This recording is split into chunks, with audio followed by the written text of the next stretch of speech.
são bem interessantes.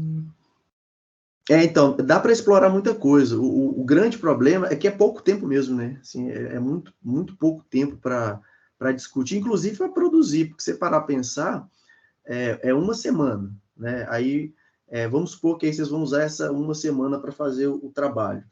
Considerando as outras atividades, é pouquíssimo tempo para redigir um relatório, né? Não né? Não estou esperando um artigo em uma semana, e fazer essa parte prática, que é o uso de um algoritmo, de alguma aplicação, e comentar a respeito, tá? Então, já que agora a gente já está gravando, e aí quem não tiver, né, na aula agora, nesse momento, ela pode pegar o vídeo e ver sobre a instrução do trabalho. Vocês preferem que a gente já comece com o tema do trabalho, então, já que a gente está tocando esse assunto? Pode ser, professor. Pode ser? Eu estava pensando se não tem alguma outra alternativa com relação a prazo mesmo, porque, sinceramente, o prazo está muito curto para a complexidade do trabalho. Boa noite, pessoal. Boa noite. Ei, Vanete. Então, aí já é algo que foge de mim, tá? Igual, por exemplo, se for por mim, eu não vejo problema nenhum em dar mais tempo. O problema é que, assim, o que eu sei é que a disciplina ela tinha 6 encontros. E aí, nós teríamos o nosso 6º encontro já na semana que vem. Então, não sei se eu teria esse poder de... Já aconteceu de adiar prazo? Aí, se vocês puderem me relatar. Eu acho que isso a gente poderia olhar com a Silvia, o pessoal, assim, com a conversar Silvia? direto com ela, talvez faça mais sentido. Eu não sei até também se isso seria possível para todos, eu estou falando por mim, porque uma alternativa que eu vejo em termos de prazo, porque o que está atrapalhando o adiamento aqui é a questão das aulas mesmo, né? Porque como tem apresentação, a gente depende dos encontros. Se fosse possível, sei lá, até uma gravação mesmo, não sei se isso seria possível para todo mundo, alguma coisa assim. Uma gravação que você diz do quê? Da apresentação, por exemplo. Ah, tá. Ou seja... E se a gente... Pode falar. Não, desculpa. Pode falar. O Arthur, e se a gente, né, e todo mundo aí, se a gente agendasse essa apresentação depois mesmo? Meio que adiar a aula. Boa noite, eu estou falando para depois, é depois das férias? Aí depois a gente não discutiu ainda não. Quando seria? Mas vocês falam, por exemplo, nosso encontro é 12. Passar, por exemplo, dia 19 ou 26, alguma coisa desse tipo? Tipo isso, quem sabe? Olha, o que vocês acham, então? Aí é algo que eu teria que ver com a Silvia, porque eu não sei se o meu prazo para envio de nota é na semana do dia 12, é na semana do dia 19, porque aí daria para fazer o seguinte, vocês poderiam ter mais tempo para esse trabalho, então, né, coloca aí para dia 19 ou até dia 26, não sei se tem esse tempo todo, não dependendo de mim, tá, gente? Aí é questão do programa mesmo. Porque aí, se for permitido, por exemplo, se a Silvia falar, olha, você pode lançar a nota até o fim do mês. Ó, se ela falar que eu posso lançar a nota até o fim do mês, posso deixar um prazo, por exemplo, até dia 26, que já é um período razoável. A ideia da gravação também eu gosto, tá, pessoal? Dessa, né, mas... Não, a gravação... Eu já cheguei a adotar a gravação no ensino remoto, né, na pandemia, e aí não tinha a alternativa, quer dizer, tinha a alternativa de ser síncrono, só que aí lá na faculdade, assim, tinha né, restrições, algumas pessoas com restrição de uso de internet e tal, então a gente preferiu fazer, na verdade, em algumas disciplinas, preferi que fizesse a gravação mesmo, porque aí não ia dar erro de nada, então, na hora ali não ia depender da internet, e a pessoa podia se preparar também, né, assim, né, falou alguma coisa ali, ela pode editar, ela pode voltar, dá para você fazer um pouco melhor. Então, a gente pode tentar fazer o seguinte, aí é uma tentativa, tá? Porque, como eu disse, não depende de mim, porque a informação que eu tenho era para acabar dia 12. Se for tiver jeito, aí talvez a gente faça a aula de conteúdo mesmo hoje, né? A gente termine aí a aula de conteúdo hoje. Aí eu converso com a Silvia a respeito de entrega, porque o que vai depender, eles me falarem assim, você tem um prazo tal, até tal data, para lançar a nota. Aí eu vou me basear nessa data. Então, por exemplo, de novo, se for fim do mês, até ali a semana ali do dia 24, né, que aí na quarta-feira seria dia 26, daria para entregar. Aí essa entrega, também não vejo problema de ser um vídeo, não. Eles poderiam postar esse vídeo, e aí ele seria apresentação. Só que aí precisaria do vídeo e do relatório, né? Então, precisaria do relatório. E aí algo que não estava no trabalho, já que a gente está reformulando o trabalho, quer dizer, ele tá, mas não está como entrega. Eu acho que não está como entrega. Que era a Professor, questão... Oi? Pode eu falar. acho que o que acontece? Esses prazos dos trabalhos, eles estão ficando. A gente está com essa sensação de que eles estão. Sensação não, de fato, eles estão curtos, eu acho que muito por causa do formato, né? Como só Uhum. teve encontros, a gente acaba tomando conhecimento daquilo que a gente de fato vai ter que fazer no quarto encontro. Então a gente já tem essa formatação na cabeça da gente, daquilo que a gente vai ter que desenvolver, tendo somente, sei lá, 2 ou 1 semana pela frente para poder Uhum. fazer de fato o trabalho. E isso não está É isso acontecendo que com a sua complica. disciplina, não, tá? Isso está acontecendo com todas. Com todos? E aí a gente fica embolado aqui no final, assim, Meio que por causa do E, formato, né? de novo, até para Uhum. tomar cuidado para isso não parecer uma reclamação aqui, porque pelo nível de dedicação da Silvia aí, a gente não pode reclamar nada dela. Pelo Sim, amor de sim. Deus, que isso fique Realmente registrado. impecável. Não, É, eu entendo. O formato, ele é muito apertado. Para falar a verdade, quando fui pensar numa avaliação, eu fiquei muito indeciso mesmo em como fazer uma avaliação em tão pouco tempo e tentar tirar uma aproveitar, porque eu vejo as avaliações de maneiras assim, por exemplo, quando é um trabalho, é uma forma, na verdade, de um aprendizado de aprendizagem mútua. Ali uma pessoa vai apresentar algo que não necessariamente foi apresentado ou detalhadamente apresentado, às vezes, né, falou um pouco mais por alto, e ali é uma oportunidade para todos os demais conhecerem algum tema que não foi tão explorado assim, por exemplo. Então, isso é um compartilhamento de informação e eu acho muito vantajoso isso. E aí, por isso que eu adotei essa parte, essa avaliação nesse formato, como trabalho mesmo, apresentação de trabalho, e aí com o texto, na verdade, pode ser por um desconhecimento meu, porque me parece que a forma de vocês finalizarem o curso, né, o seu trabalho de conclusão de curso, aí vocês me corrigem se eu estiver errado, parece que ela não é única, né? Não é o formato tradicional, nem só um formato de artigo. Tem mais formas? Ou vocês ainda não... Tem como patente, Tem, como um tem outras programa, formas. São várias, como... né? tem várias formas. Pois é. E aí eu pensei, nesse formato, ele ia abordar um tipo que é o tradicional. Tradicional que seria a apresentação do TCC, então, assim, era uma apresentação de trabalho, e aí o formato de artigo, porque também é uma das formas. Aí tem outras, né? Você falou patente, né? Pode ter, não sei se registro de software, sei lá. Então, tem outras. Então, essas foram algumas, né? 2, na verdade, que poderia ser, de repente, de algum ou alguns de vocês, o formato que vocês optariam para finalizar o curso. Então, preferi esse formato. Só que esse formato, ele exige, né, diferente de uma prova específica, né, e é até difícil fazer uma prova virtual. A prova virtual, eu vejo ela como um trabalho também, mas esse que é um pouco mais livre, ela exigiria tempo, né, tempo de preparação. A gente pode fazer um combinado assim, né, porque aí vai depender da resposta. Eu vou, assim que finalizar a aula, eu vou mandar uma mensagem para a Silvia, perguntando qual que seria o prazo máximo para o lançamento de notas da disciplina.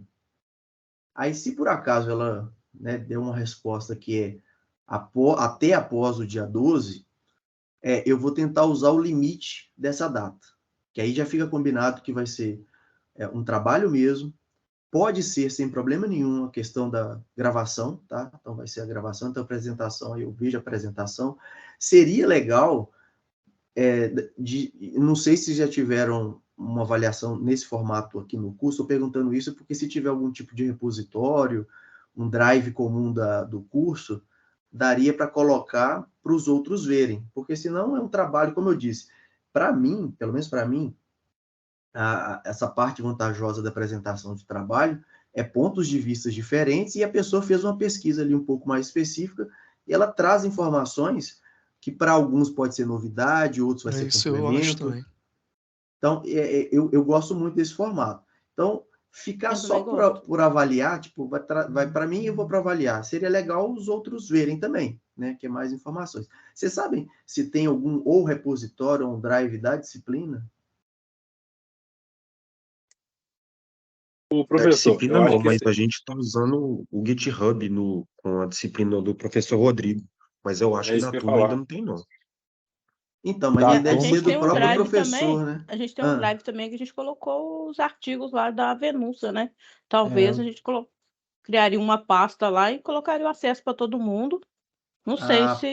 pode ser. Então, se esse vocês drive é tiverem do já curso, esse né? A drive, É, Silvia porque que tem um criou. drive, eu não sei se ele tá específico da Venúcia, né? Mas Não, ele é qualquer coisa, da acho que. Silvia. Então, aí da Silva, aí a gente compartilha com todo mundo, poderia. talvez. Então, eu vou A gente fazer cria uma uma pasta sugestão. lá, né? Ótimo. Tem o Faz canal um- do YouTube também.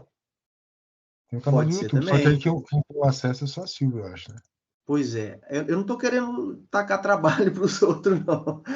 Se tiver, né? Que eu imagino que ela, né, deve estar cheia de atividade aí. Porque aí ela teria que colocar todos os vídeos, né? Acho que pode Eu ser. acho que o drive mesmo é mais fácil. Um de nós mesmos cria a pasta lá da Todos vocês têm disciplina. acesso a esse drive? Todo Porque mundo, eu acredito que sim. se todo mundo tiver acesso ao Drive, aí uma coisa que eu ia sugerir é o seguinte: cria uma pasta dentro desse Drive, coloca lá programação genética, por exemplo. Aí dentro dele, se vocês tiverem o acesso, né, e o poder ali, como se fosse de administrador, para compartilhar comigo, nem que seja de visualizar, tá? Apesar que, porque o relatório vocês podem enviar para mim, mas porque o vídeo é muito grande, aí eu preciso ver o vídeo. Aí, se vocês criarem esse drive, né, dentro dessa pasta aí que todo mundo tem acesso, uma de programação genética, só para ficar organizado, e lá, como todo mundo tem acesso, aí vocês criem cada um, ou cada dupla ou individual, tá? Porque aí pode ser ou em dupla, no máximo em dupla, ou individual. Aí vocês criem pastas com nome. Coloca o nome no Drive, na pasta, na verdade, com o nome de vocês. Aí, como eu vou ter acesso ao Drive, eu vou conseguir enxergar essas pastas e aí vou poder ver os vídeos. O relatório, depois eu mando no chat, no WhatsApp, um e-mail, por exemplo, aí vocês podem me mandar o PDF por e-mail, ou no próprio WhatsApp também, que é tranquilo para eu baixar. No e-mail é legal porque fica registrado, né? Já está assim. No WhatsApp ele também fica, mas aí ele pode apagar e tal. Aí eu passo o e-mail. A gente pode combinar assim, então, aí a entrega vai ser via esse drive, aí todos vocês, né, ou dupla ou individual, criem, se for em dupla, coloca o nome dos dois. Criem uma pasta, dentro dessa pasta, cada um faz a sua pasta com vídeo, né, da apresentação. Nessa pasta principal, aí vocês precisam me dar acesso, pelo menos de leitor, tá? Pelo menos, porque eu preciso acessar para ver. Aí, feito isso, então, combinamos a entrega. A entrega vai ser por esse drive, vou ficar aguardando o link, né, da pasta, e aí depois eu passo para vocês o meu e-mail para vocês enviarem o relatório. Aí o que a gente precisa finalizar mesmo, né, na verdade, verificar, porque não vai adiantar nada se isso não ocorrer, a data. Que a gente precisa estipular uma data. Então, se tiver jeito de entregar depois, a data vai ser escolhida, né, com a informação do limite para entrega das notas, tá? Podemos combinar assim, então? Por mim, beleza, combinado. Caso tenha o limite da dia 12, manteríamos o plano original.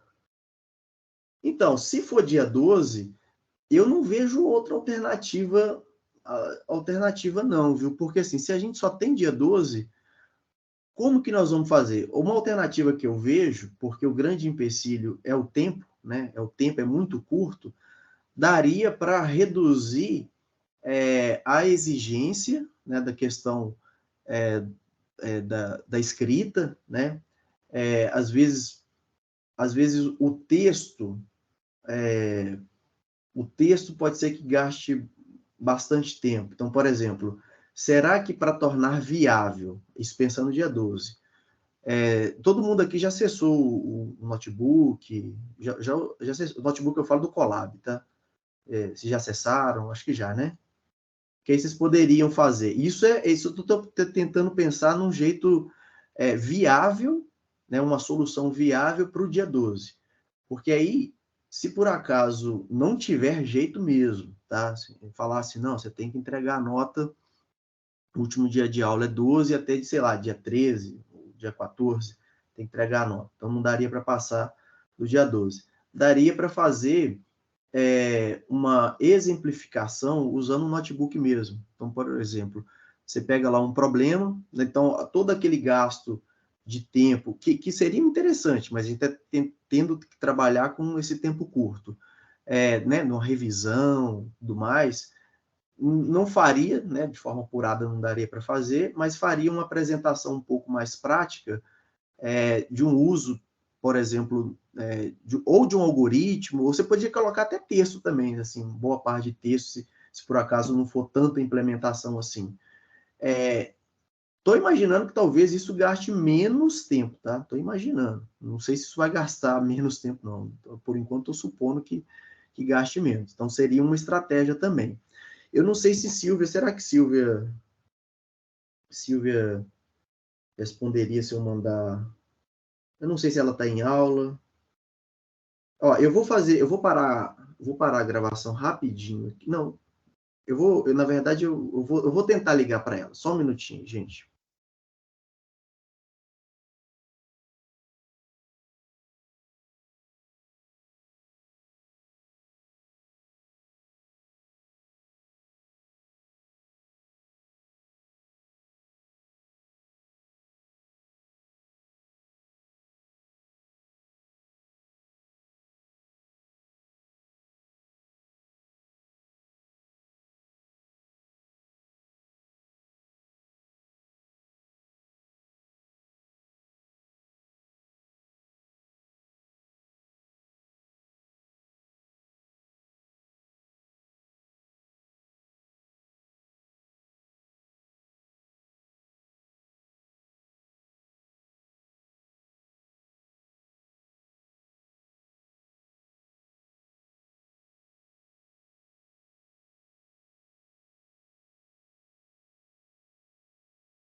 Pessoal, eu achei a pasta do Drive, tá como revisão e criação gráfica dentro da Vanusa. Aí eu criei uma pasta de programação genética dentro dela, aí já está compartilhado com todo mundo.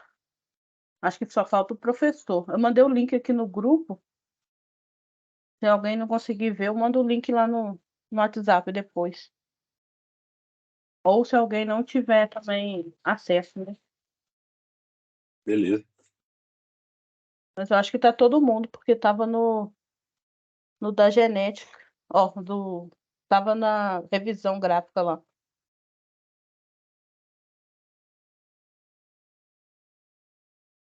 Vanete, obrigado, viu? Falou. Aí acho que Valeu, falta só Vanete. Obrigadão. falta só o professor. Acho que tá todo mundo. Isso seria para botar a gravação, é isso? É. Ah, tá. Aí depois eu vou pegar o. Deixa eu ver se tem. Acho que tem todo mundo. Não, acho que não tem o Cleverson. Depois você me manda seu e-mail, Eu vou Cleverson. te passar o e-mail do Cefet aqui. Ah, tá, beleza.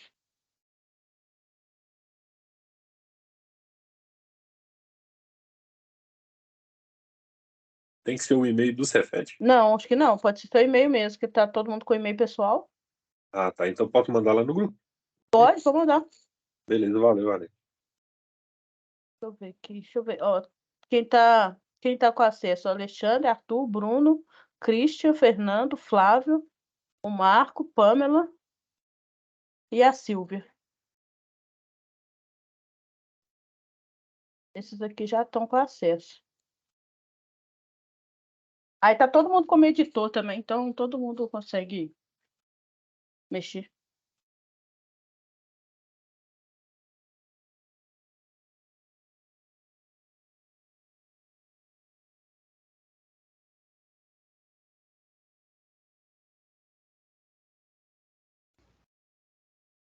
Pessoal, consegui, na verdade, estou fazendo contato aqui com a Silvia, e me parece que aí eu fiz uma pergunta, estou esperando ela responder.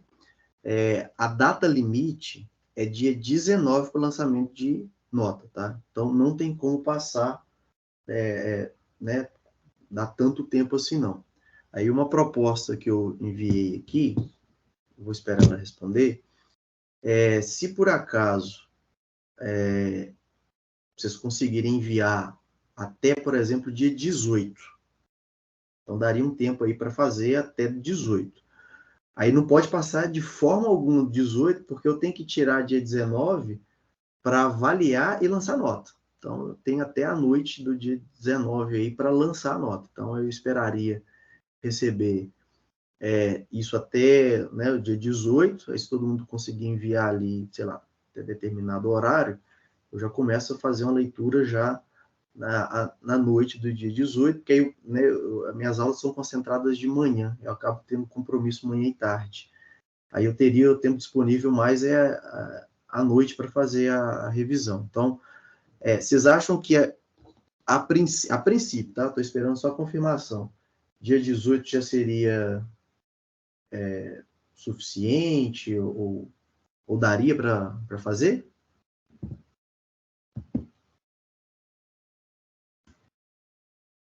Eu creio que sim. Já professor. ajuda. Ajuda de.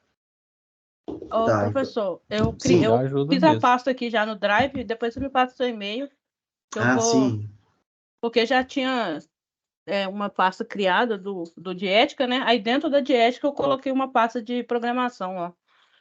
Aí, Entendi. como já estava todo mundo compartilhado, Aqui, só uma coisa. Esse drive de ética, ele não é da professora, não? Porque eu tô com medo da gente não, ficar porque enchendo ela. de...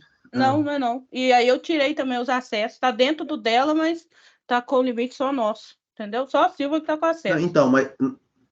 Não tá no tá. drive dela, não. A Silva Tá. que mandou o link também. Entendi. Tá. Ó, como, né, foi dado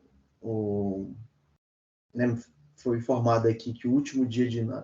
pode, já falou que pode. Então, vamos combinar o seguinte, eu vou tentar fazer a modificação, aí eu vou fazer a modificação mesmo, tá? Eu vou fazer igual aquele dia que eu falei que ia alterar o arquivo, acabei não alterando o arquivo, mas é bom que já fica gravado aqui no vídeo. Então, é o seguinte, o trabalho, ele permanece do jeito que está. A questão da dupla, aí ou é individual ou em dupla, tá? Então, aí a pessoa pode escolher individual ou em dupla, porque aí vocês podem se organizar, Peraí. Ah, ixi, peraí. Peraí que ela falou que tem que confirmar, porque ela acho que talvez pode ser dia 16. Dia 16, deixa eu ver. Não, 16 é domingo. Aí se for 16, eles não teriam tanto tempo assim, não. Apesar que dia 18 também não é tanto tempo, mas dia 16 teria que fazer até sábado. Né? De quarta-feira ganhou até sábado para ser feito. Mas ela vai confirmar aqui. Então, não adianta eu bater o martelo aqui, não. Falar com ela que eu vou aguardar. Ô Carlos, será que se for pro colegiado, essa questão, você consegue alterar a data? Não sei, viu? Mas vocês acham que precisaria ir para o colegiado? Porque assim, ó, eu não tenho problema nenhum em modificar o sistema. Tudo bem que está meio que em cima da hora, mas obviamente que se for modificado a metodologia, o jeito, né, a avaliação em si, ela não pode ser não pode trazer prejuízo para vocês. Então, por exemplo, eu não posso trocar por algo que seria mais dispendioso, vocês vão gastar mais tempo, nem nada. Mas se eu, né, colocar algo que seja o equivalente ou mais flexível, né, um pouco mais branco, não vejo problema, não. Eu acho que pode ser aprovado sim para o colegiado, mas eu estou achando que não teria necessidade de a gente levar para o colegiado, não. Eu falei com a Silvia que a gente está no aguardo da resposta dela. Thiago levantou a mão, pode falar, Thiago. Carlos, eu queria só ver com a turma também se a compreensão é geral, mas quando você fez a proposta de talvez ser não formato de notebook, mas uma exposição, uma aplicação, mas fora do formato de exposição de artigo, de referencial, a minha sensação é que se tornou muito mais fazível. Então, mesmo dentro do prazo, porque é uma parte que, de fato, tem me faltado mais tempo para conseguir fazer uma leitura proveitosa, né? Até na circunstância que eu estou agora, dos artigos. Eu cheguei a olhar por alto alguns deles, a tentar identificar temática ali dentro, mas uma leitura aprofundada, né, não foi possível para mim ainda. Quando falou da proposta de uma aplicação, de um notebook de aplicação com a explicação mesmo, temática, como se fosse um storytelling, né? Me pareceu uma proposta mais assim, para a minha realidade, mais adequada. Eu não sei da turma, né? Eu queria saber se seria possível manter uma proposta similar a essa. Ué, vamos descobrir agora. Acho que agora aqui não tem a totalidade da turma, mas eu estou vendo que tem 2, 4, 6, 8, tem 10, tem quase todo mundo, né? O que vocês acham? Vocês acham que, por exemplo, se for nessa proposta desse notebook com aplicação e se a gente mantiver no dia 12, vocês acham que seria possível?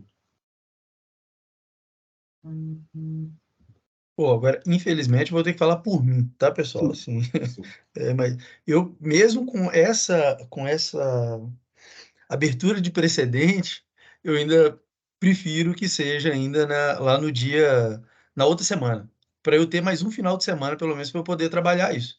Né? Que seja lá no dia 17. Mas eu preciso de mais um final de semana para poder fazer isso. Entendi. E os demais?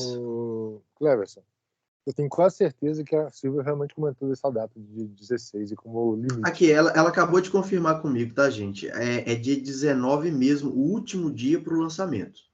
Então, o nosso prazo é 12 até dia 18, tá? Então, não pode passar do dia 18 de forma alguma, porque aí eu tenho que usar o próprio dia para avaliar e para lançar nota. Então, o máximo mesmo é dia 18, porque o limite que eu tenho é dia 19. Então, agora, com essa informação que é oficial, o que vocês acham que é... Porque não adianta eu colocar um modelo aqui que não é viável para vocês ou para a maioria. Então, assim, tem que ter uma avaliação, isso é certo. Agora, a gente tem que discutir aquilo que é possível que vocês entreguem até agora, né, nós temos um limite de data, né, que agora é de 12 a 18, então qualquer uma dessas datas entre esse intervalo, e aí, né, com o limite aí do dia 18, o que seria melhor, tá? Então, quem mais aí...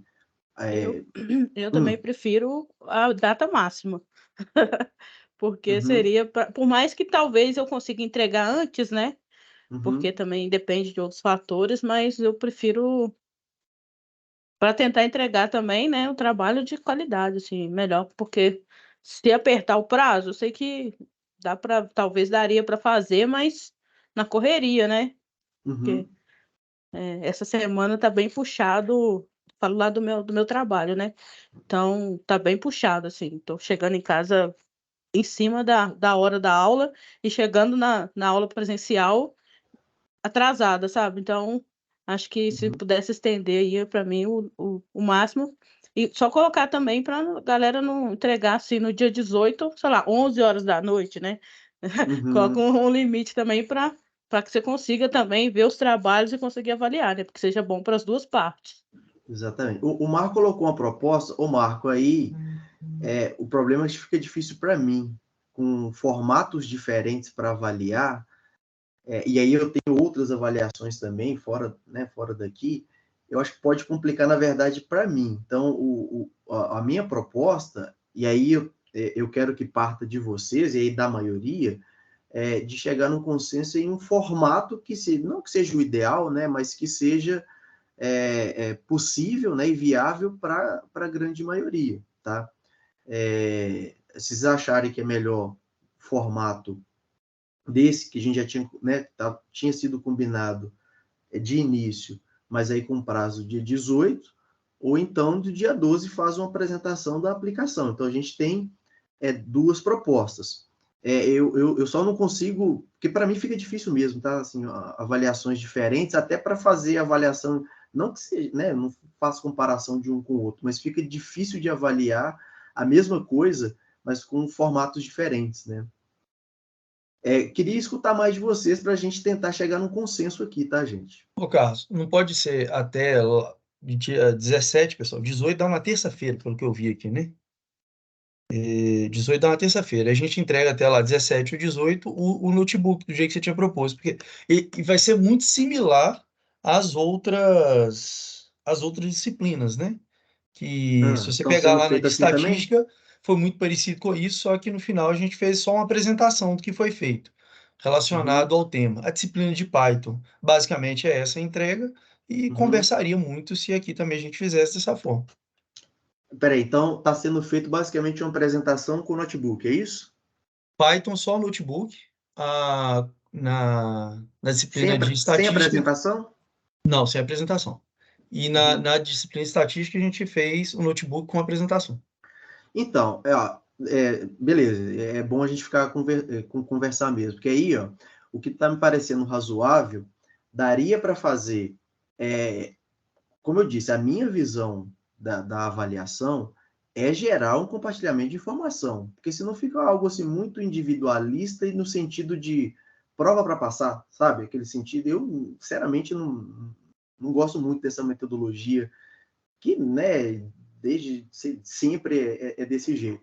Então, como vai gerar uma informação? Tudo bem, que aí vocês foram atrás, né, das informações, geraram ali o resultado, não tem problema nenhum de pegar um resultado pronto, mas souber explicar, sem problema nenhum. O importante é que compreendam aquele tópico. Mas eu acho fundamental ter a possibilidade de compartilhar com os demais. Eu acho que um dos grandes propósitos da avaliação, pelo menos para mim, tá? É essa. Então, aí a minha proposta, né, baseada, né, nessa nossa conversa, poderia ser, já que as avaliações estão seguindo esse padrão, de ter uma apresentação, aí tem que ter apresentação. E pode ser gravada, tá? A gente não teria o tempo mais da aula. Então, por exemplo, no dia 12, vocês podem utilizar o dia 12, né, para fazer como tempo mesmo, para fazer esse trabalho. E aí, no dia, né, ou 17 ou 18, vocês enviariam o vídeo, né, já foi criado o Drive, da explicação do notebook. Oi, Cleverson? Aí, uma pergunta aí, eu acho que a sua agenda é mais apertada, Carlos. A gente não poderia levar essa apresentação para o dia 17 ou dia 18, nesse mesmo horário? A gente só mudaria o dia da aula, anteciparia. Não sei se o resto da turma tem muito compromisso nesses dias, mas eu, no caso, para mim daria. Entendi. Então, para mim é complicado.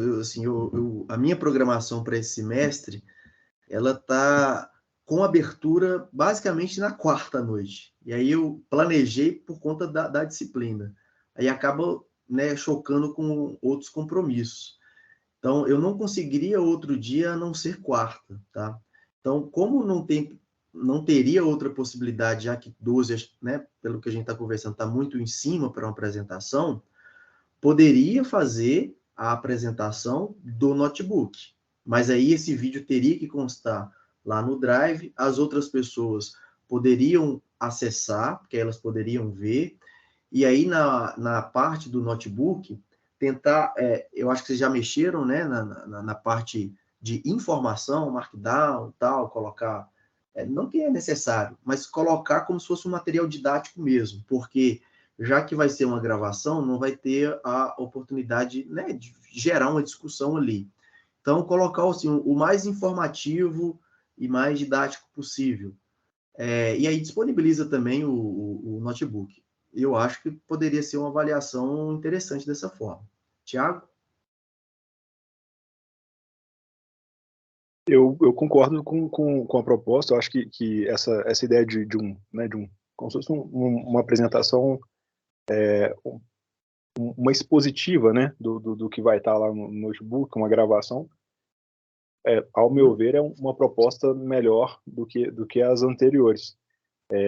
E aí, né, a possibilidade também de entrega no dia 17 ou 18 viabiliza de conseguir produzir esse material, produzir ele melhor também. A minha opinião é favorável para essa proposta. Beleza. O restante, o que acham? A gente mantém esse formato ali para o dia 18 com o vídeo da descrição da aplicação mesmo, no notebook. Aí, o notebook, eu vou tentar gerar um informativo para não ficar só o que eu estou falando aqui. Aí, de fato, eu vou ter que, ou eu gero um arquivo ou coloco lá no Classroom essa informação. Basicamente, essa informação. Entrega do trabalho, prazo máximo. Aí, eu vou tentar colocar um horário ali para o dia 18, para ver se eu consigo, pelo menos, acessar e pegar os arquivos, né, assim, no próprio dia 18, e fazer a avaliação no dia 19 e soltar a nota no próprio dia 19, que é meu prazo limite, tá? E aí o formato vai ser um vídeo, né? Pode ser em dupla ou individual. Essa é a proposta que eu estou sintetizando aí, os demais quiserem comentar, né? Se não concordam, não concordam, aí fiquem à vontade. Apresentam essa aplicação. Nessa aplicação, tentem colocar elementos informativos, ou seja, não só o código, né? Pode colocar o código, comentário de código, não que tudo tem que ser comentado, mas como vai ser um trabalho, né?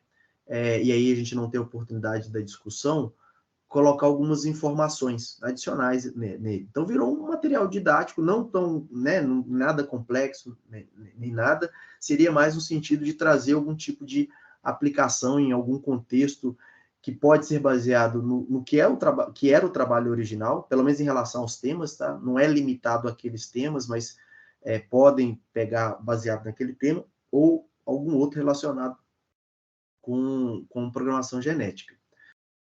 Tudo bem? Vocês acham que a gente pode manter assim, então? Eu não entendi. Tentando resumir mais, dia Vou re- 18 com um notebook e um vídeo explicando. Isso, é basicamente isso. Exatamente. Exatamente. Aí, Por esse mídia vídeo ele tem que Quantos estar minutos nesse de drive. vídeo? Pois é. 10? É, 15? Pois é.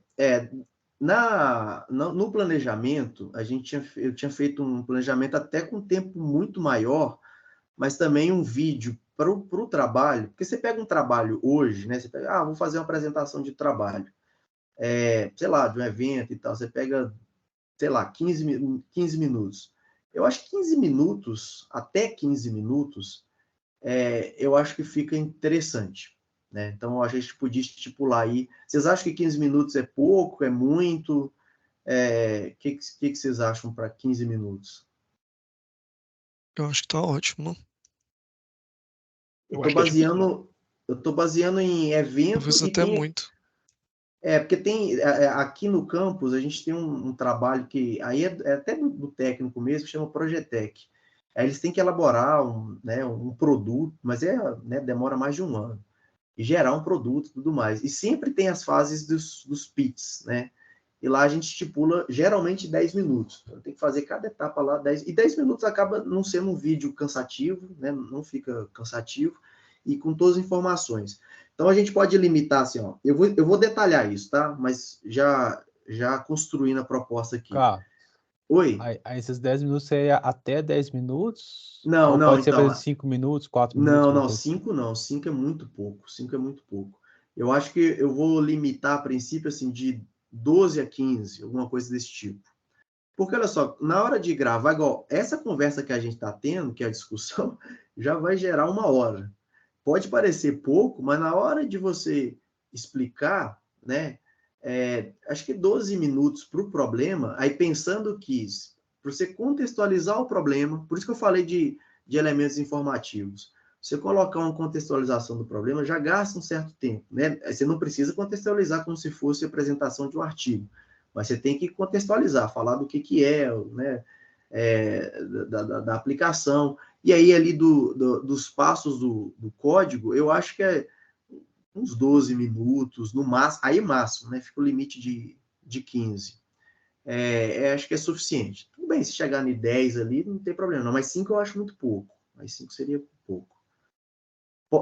Podemos combinar assim, então? Eu não vou ficar só com essa parte da fala, não, tá, gente? Terminando a aula, hoje talvez eu não consiga escrever isso, mas aí amanhã, no Classroom, eu já detalho tudo isso que a gente falou, tá? Eu deixo tudo detalhado. Tudo bem? Eu tô de acordo. Beleza. Bacana. Beleza. Tranquilo? Tranquilo. Beleza. Tranquilo, Então vamos valeu. trabalhar com essa nova data. Aí lembrando, já que a gente vai precisar de tempo, o nosso conteúdo nosso encontro de conteúdo seria hoje mesmo, tá? Eu vou deixar o dia 12 para vocês trabalharem com essa avaliação final. Então, assim, a gente não teria o encontro de 18 às 22, vocês teriam um tempo aí a partir de amanhã, né? Porque aqui vai terminar 10 horas, para trabalhar nessa aplicação, porque né, vai ter que gastar um tempo em buscar uma aplicação interessante, compreender a aplicação, buscar informação adicional a respeito da contextualização do problema. Então, aí leva um tempinho. Então, a gente teria o nosso encontro de conteúdo, esse seria o nosso último encontro de conteúdo, mas lembrando, tá, gente, aquele canal do WhatsApp, esse eu criei especificamente, para ser usado. Qualquer dúvida ali pode entrar em contato, seja, né, modo público, modo privado, para a gente trocar ideia mesmo, tá? Qualquer dúvida em relação aí à disciplina, a gente está à disposição. Bom, então, finalizada a parte do trabalho, que deixando bem claro que está combinado aqui, vou formalizar para não ficar só na fala, fica registrado, nem que seja num texto no Classroom, tá? Eu coloco isso amanhã, tá? Amanhã eu coloco isso. Vou compartilhar aqui, como eu disse para vocês lá no grupo de WhatsApp, vou tentar focar um pouco mais nos códigos mesmo, tá? Porque aí vai ser baseado também, o próprio trabalho ele vai estar com a cara muito, talvez, dessa aula. Que aí né, vou comentar um pouco mais a respeito das aplicações, dos algoritmos, tá? Então, vou iniciar aqui o compartilhamento. Opa. Windows. Peraí, deixa eu compartilhar aqui.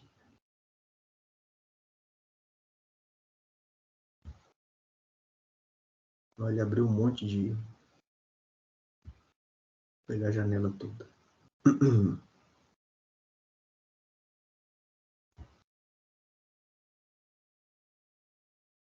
Quando eu troco aqui, vocês estão vendo a minha tela? Sim. Ah, tá. Sim. Então trocou, então. Sim. Beleza. Bom, havia ainda conteúdo, né? Então, eu acabei colocando lá no Classroom os conteúdos do que seriam as duas aulas, né? Uma delas, na verdade, as duas vão estar embutidas aqui, né? Mas lá vai ter muito teoria, vai ter uma parte textual grande, e a ideia de hoje é a gente passar mais pelos notebooks mesmo, tá? Então, além disso, eu tentei separar, o problema foi tempo mesmo para tentar fazer esse refinamento. Igual aqueles artigos, eu tinha colocado eles antes do início da aula. Então, aí eu fui separando os artigos e fui colocando, pensando em material auxiliar mesmo para a preparação do trabalho final. Mas ainda assim eu tinha essa preocupação, que era muito pouco tempo, mas é o tempo que se tem, tá? É o tempo que a gente tinha. Então, existem, né, não limitado, obviamente, aqueles trabalhos que estão no Classroom, aí tem muitos, né, artigos, tem tese, tem dissertação, então tem material a respeito de temáticas envolvendo programação genética, se não me engano deve ter tutorial também, e eu comecei a separar alguns vídeos, obviamente que eu não vou passar esses vídeos aqui, mas eu queria só comentar a respeito deles, alguns, né, não consegui, então tem uns igual esse aqui, né, esse aqui é um vídeo daqui da Federal de Goiás, muito interessante, eu vou compartilhar todos eles, tá, com vocês, que ele fala sobre o DEEP, que é um framework de programação genética, muito interessante, tá? Então, vou compartilhar esse vídeo. Tem outro vídeo, né, que é aquele que fala do algoritmo genético em aprendizado de máquina, também bem interessante. Esse que ele faz uma explicação, aqui tem uma explicação, né, um pouquinho mais puxada, digamos assim, mas também é legal, tá? Então, é uma aplicação de programação genética em controle, né, de machine learning. Esse vídeo aqui, na verdade, esse vídeo ele é de uma aplicação bem interessante, que é de normalização de texto. É uma aula de um professor. Tudo isso eu vou compartilhar lá no Classroom. Essa aqui é até de aluno mesmo, não sei de qual faculdade, deve estar escrito aqui a faculdade, mas é um vídeo curtinho, de 4 minutos, falando sobre programação genética. Eu achei ele bem didático, obviamente é bem superficial no sentido assim, né, não aborda com profundidade, mas por um primeiro entendimento é bem interessante. E essa palestra não é para assistir a palestra, quer dizer, pode assistir a palestra toda, mas tem uma parte que ele fala de aplicações, tá? Então, isso aqui é um evento, né, Escola Brasileira de Inteligência Computacional, tem uma parte que ele fala de aplicações, então aí eu comento lá, vou deixar para vocês também, tá?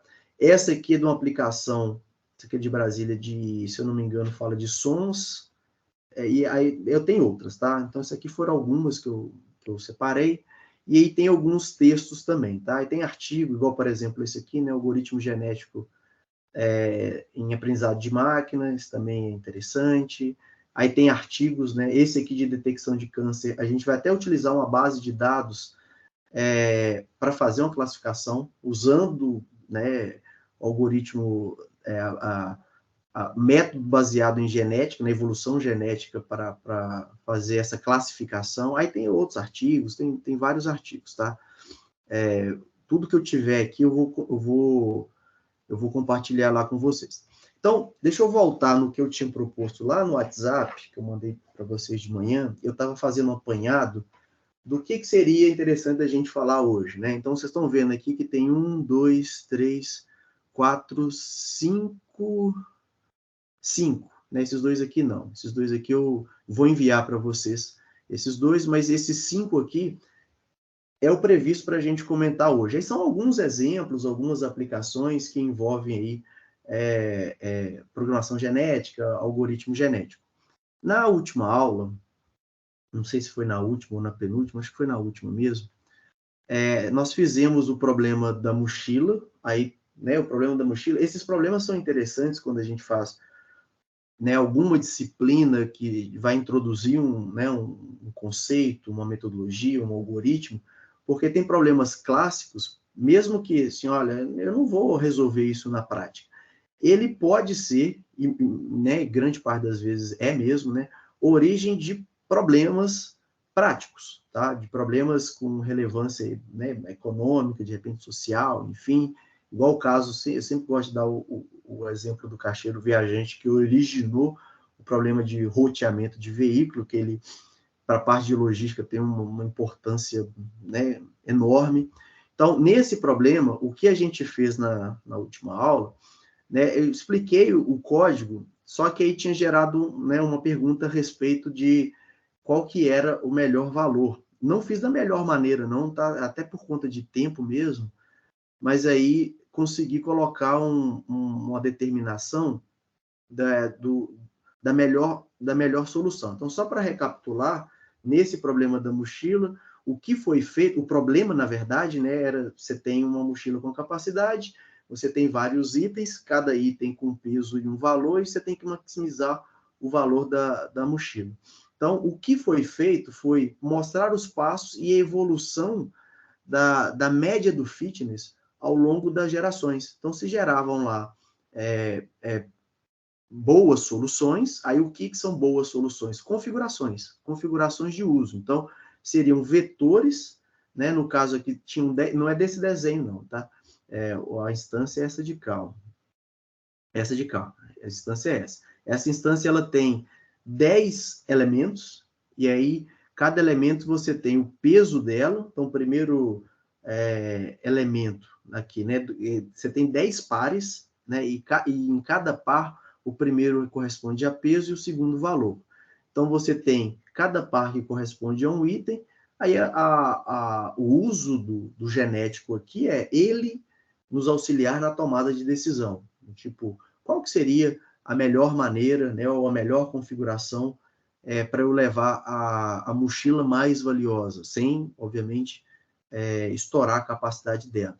Então, aí né, nós configuramos os parâmetros do genético, né, e essa, né, é uma parte que a gente não trabalhou aqui, que de repente, se alguém quiser explorar um pouco, né, no trabalho final, sobre a otimização de parâmetros, tá? Diversos métodos, eles têm parâmetros a serem ajustados, e muitas das vezes, esses parâmetros, eles são ajustados ou manualmente, ou por alguma informação, às vezes de algum especialista, mas é interessante que se use também a máquina para ajustar os parâmetros, tá? E aí tem um monte de algoritmo que você pode utilizar para fazer o ajuste desses parâmetros. Aqui nós não ajustamos automaticamente os parâmetros, mas nós vamos, ainda hoje, né, espero que dê tempo, de utilizar tanto framework, né, algumas bibliotecas específicas para genética, mas um deles que é o Teapot, né, ou Teapot, que ele é um automatizador de pipelines, né? Isso a gente vai ver um pouquinho mais para frente, mas ainda hoje. O que ele faz? Baseado no método genético, ou seja, cria-se população, faz seleção de soluções, utiliza cruzamento, mutação, ou seja, operadores genéticos, e ele vai fornecer para você a informação do melhor pipeline que você deve usar para um determinado problema. Aí a gente, né, vai usar um problema clássico, acho que talvez vocês já até devem ter usado em alguma das disciplinas, ou aqui, ou em algum outro local, que é aquela base de dados íris. Vocês já ouviram falar, né? Essa é clássica das plantas, e ela tem 4 variáveis, né? Na verdade, você tem mais, né? Você tem o que é a base de dados íris. Você tem 3 tipos de plantas, virginica, versicolo e setosa, acho que é isso mesmo. E cada uma delas, elas têm comprimento e largura das pétalas e das sépalas. Então, você tem 4 features ali, né? Comprimento e largura, né? Aí você tem da sépala e da pétala, e de 3 tipos de plantas. Então, imagina que você quer fazer um algoritmo para classificar, né? Porque quando a gente fala de aprendizado de máquina, aí você tem tipos de aprendizado, né? Então, você pegar, por exemplo, o aprendizado supervisionado, que você tem informação sobre onde você quer chegar ou o que você quer classificar, então você tem aquela informação, existem alguns algoritmos, tem alguns baseados, por exemplo, em classificação, e tem, que geralmente não são numéricos, né? E o de regressão, que aí sim, geralmente são numéricos. Então, por exemplo, nesse da IRIS, você poderia tentar usar um algoritmo de aprendizado de máquina de tal forma que, se eu te passar a base de dados dessas plantas, e aí pegar uma planta qualquer, aí sem ele ver, mas se ele souber as características dessa nova planta, ele consegue identificar se aquela planta ela é ou virginícola, versicolor ou setosa, com os dados de comprimento da pétala, largura da pétala, comprimento da sépala e largura da sépala. Então, não sei se já fizeram algum teste, porque todo mundo que vai fazer aprendizado de máquina sempre vai fazer algum teste com essa base de dados, chama IRIS. E aí, quando você utiliza, por exemplo, o método de classificação, você pode utilizar vários métodos. Então, sei lá, usa uma Random Forest, você usa um KNN, um SVM, e no genético, nesse TPOT, né, que é um automatizador de pipeline, ele vai fazer o teste, eu vou rodar ele para vocês verem, ele vai demorar um pouquinho, tá? E ele vai fornecer qual é o melhor algoritmo para se utilizar. Olha que interessante. Então, em vez de você ficar testando com um algoritmo específico de aprendizado de máquina, do tipo, olha, eu vou testar com Random Forest, aí, sei lá, deu um valor. Aí você tem que ter uma métrica para saber se o seu resultado ele foi bom ou não, né? Aí as métricas aqui no aprendizado, tem algumas, né, do tipo acurácia, acho que vocês já devem ter visto, acurácia, precisão, F1 score, enfim. E aí, ele vai te falar qual é o melhor. Então, tá vendo que ele automatiza, ele te dá, é um automatizador de pipeline, ele vai te falar de repente, ó, o melhor foi rede neural. Então, pode utilizar a rede neural, que aí ela vai te identificar se tal né, nesse contexto, qual planta, se você passar só as características, ele te fala qual planta que é, qual desse tipo. Isso a gente vai fazer. Aqui, então, voltando, né, a gente tem 10 itens, tem esses parâmetros que foram fixos, tá? Então, eles foram fixos aqui, vocês podem... isso aqui já tá lá no Classroom, tá? O que não tá no Classroom é a aula 4, a aula tá, mas o notebook do 4 e o notebook do 5. E esse aqui que é um adicional, que chama Exemplo de Programação Dinâmica. Aí, esses 3... eu vou colocar eles provavelmente amanhã, tá? Amanhã eu já coloco eles. Aí, nesse caso aqui, né, o que faltava era gerar o melhor, então acrescentei, tá? Fiz um acréscimo aqui nesse código, né? E aí ele já gera a melhor solução. Vou até rodar ele aqui de novo, né? A gente já tinha rodado Deixa eu ver se dá para rodar todo mundo. Acho que tem um outro problema. Tem um outro programa aqui. Eu vou rodar por parte, tá? Porque aí eu vou rodar... Deixa eu dar um restart aqui. Não vou rodar tudo, não. Quer chegar no outro, também eu rodo por parte. Então, esse aqui eu já tinha explicado, né, o que era essa célula, todo o significado dela. Aí ele gerou, né, na última aula a gente viu que isso era o comportamento médio, né, o valor médio da mochila, não era a melhor solução, só que agora, o que não tinha na aula passada, era isso aqui, ó. Deixa eu apresentar aqui para vocês. Tá vendo que ele gerou, a melhor solução foi 820, e ela foi obtida na geração 138. Foi delimitado ali 150. E esse cara aqui é o melhor indivíduo. Aí uma coisa, assim que eu tinha colocado essa, né, me surgiu a dúvida também, mas eu quero saber o peso dela. Aí o peso dela está aqui, ó. Deixa eu gerar o peso. Já foi gerado. O peso dela é 96. Está vendo que ela tinha capacidade de 100? Então, o genético acabou te falando, te deu a seguinte solução. Para aquele problema, se você levar o item 1, 2, 3, aí o 4 não, o 5 não, o 6, o 7, o 8, o 9 não, e o 10, você vai ter como valor na sua mochila 820, e o peso dela ainda vai sobrar 4, se for quilos, né? 4 quilos ainda, tá? Como é um algoritmo probabilístico, né? Se você rodar isso aqui de novo, pode ser que dê o mesmo valor, se de repente ela pode ter achado ótimo, tá? Ou então, ele acha outro valor. Deixa eu ver se ele... Não, ele achou até o mesmo. Vamos ver se ele achou o mesmo. 820... Deixa eu ver se ele achou o mesmo. É 820, mas tá vendo que ele conseguiu obter agora na geração 58, ele foi mais rápido. Ele conseguiu obter numa geração mais rápida, tá? Então, esse acréscimo aqui, ó, na verdade, essa parte aqui eu acabei colocando hoje. Então, eu vou atualizar de novo esse código lá no Classroom, tá? Se eu não me engano, eu acho que eu falei dessa parte aqui, que essa parte aqui é da programação genética.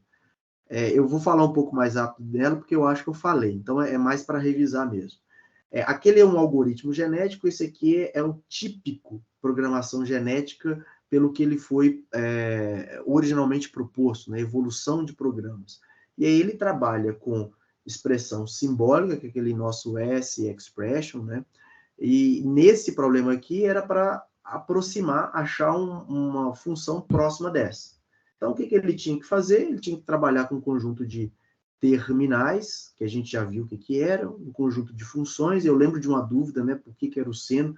Aí, no caso aqui, ela dependeria mesmo de uma informação ou de algum especialista, porque senão você poderia colocar qualquer uma, tá? As aritméticas são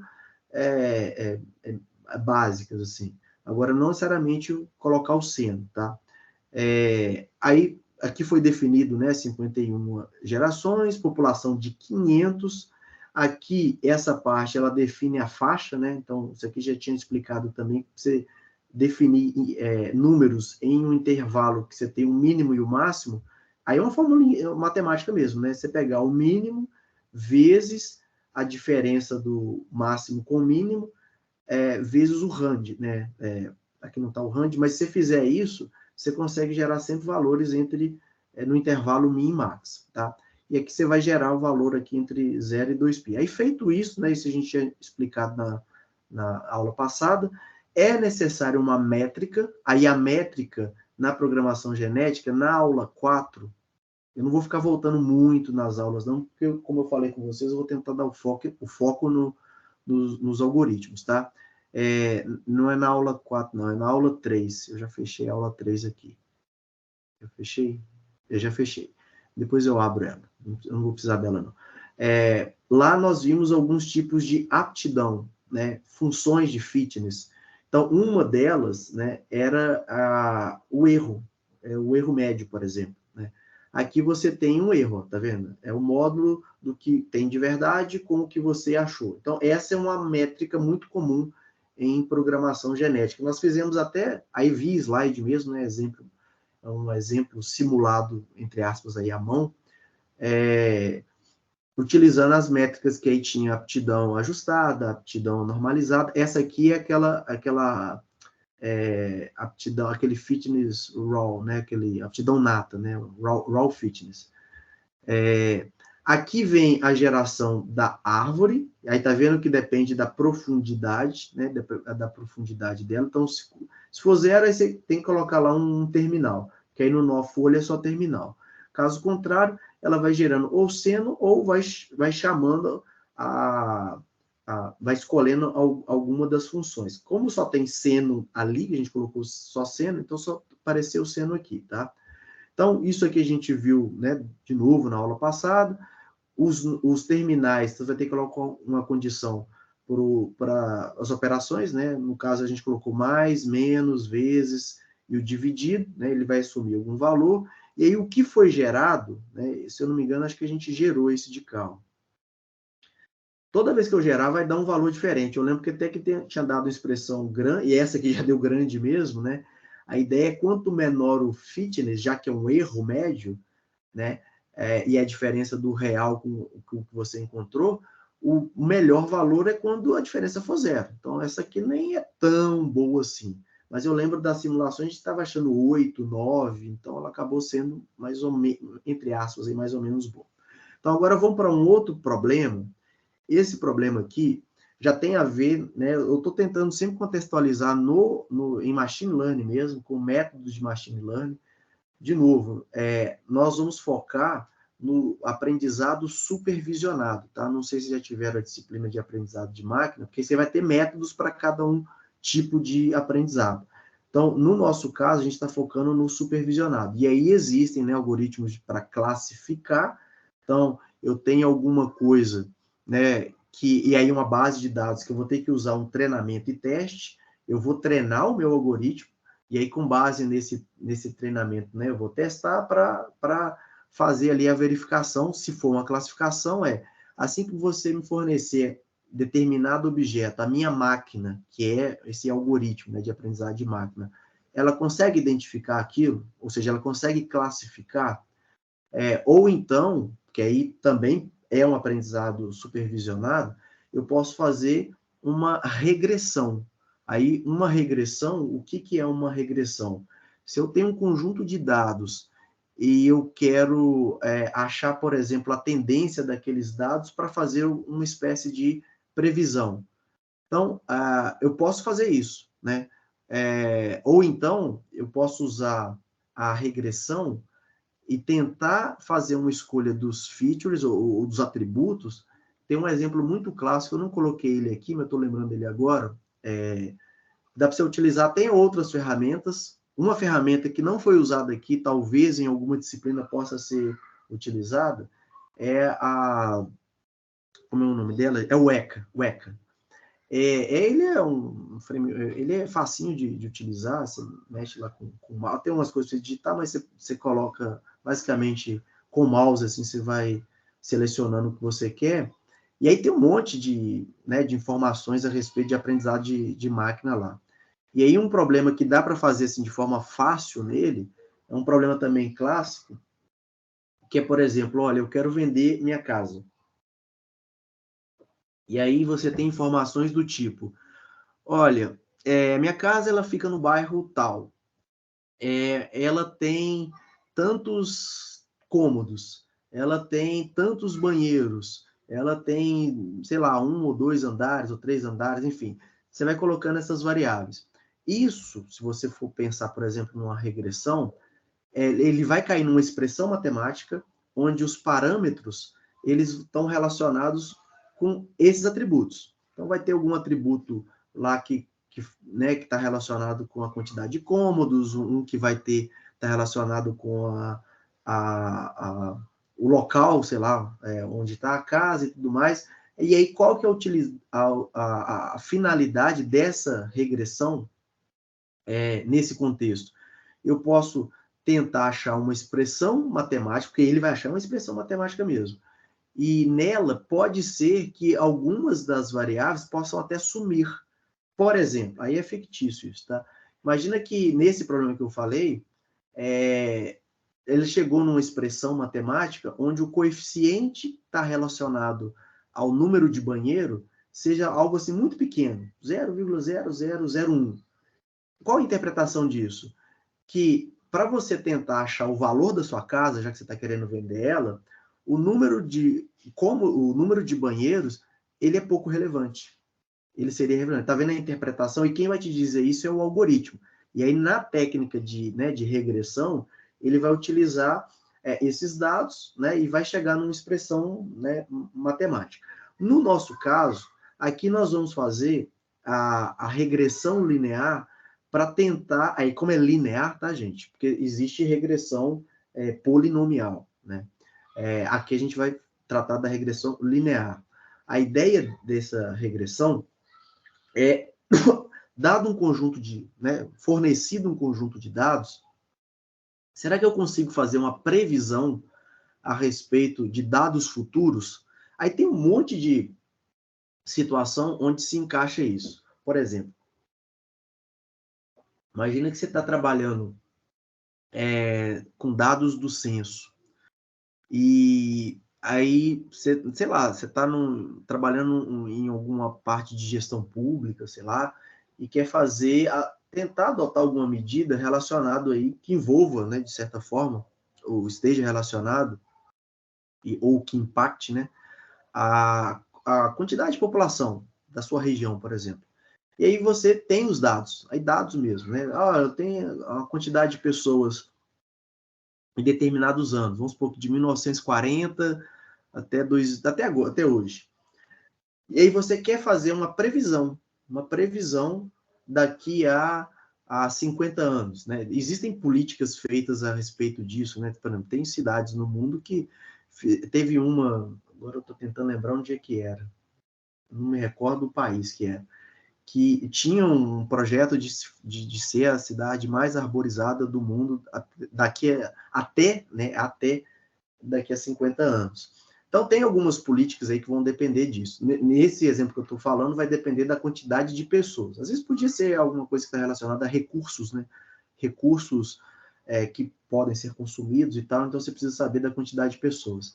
A regressão, ela poderia te dar uma informação a respeito disso. Então, a máquina, na verdade, essa inteligência baseada na regressão, que é um algoritmo também de aprendizado supervisionado, ela pode te dar uma informação a respeito, ou tentar fazer uma predição a respeito disso. Então, então daqui a tantos anos, quantas pessoas devem ter né, na minha região? Então, você pode utilizar uma regressão. Não necessariamente linear, mas você pode utilizar uma regressão.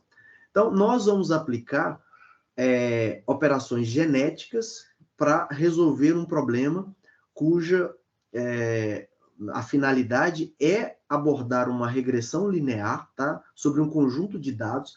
Não é um conjunto de dados reais, mas poderia ser, tá?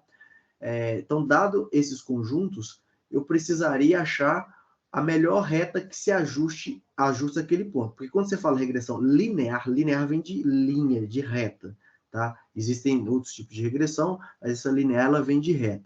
Então, quando você pensa em reta, deixa eu abrir porque esse aqui eu vou precisar escrever, peraí. Vou abrir o PBrush mesmo. Quando você pensa em regressão linear, o que seu algoritmo assim, ele vai fazer? Porque aqui é importante que a gente saiba o que ele vai fazer, não é só eu rodar e dar o resultado, não. Uma regressão linear é uma reta. Então, a reta pode ter, né, várias inclinações aqui, tá? Isso aqui é a inclinação da reta. Um alfa, por exemplo. Mas toda reta que você imaginar, toda reta, ela é escrita dessa forma aqui, né? Ela é do tipo uma variável,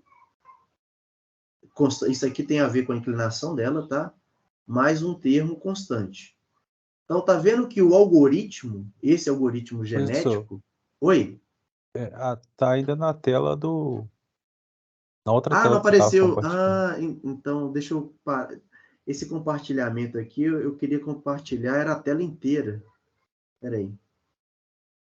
PowerPoint. Deixa eu ver aqui. Windows. Tá. Desculpa, gente. Eu compartilhei uma tela. Então, tudo que o que eu abri o Paint, vocês não viram, não, né? Agora Não. vocês estão vendo, ó? Sim, agora sim. Beleza, obrigado. Aí tá vendo que o que o algoritmo genético vai fazer é o seguinte, ó, eu tenho um conjunto de dados. Para mim não apareceu nada. Não apareceu? Não. Não, agora foi.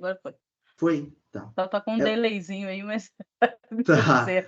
Eu acho que eu tinha clicado uma tela, achei que era toda a janela, né? Mas não foi, não. Agora tá. Vocês estão vendo tanto o Paint como o notebook, né?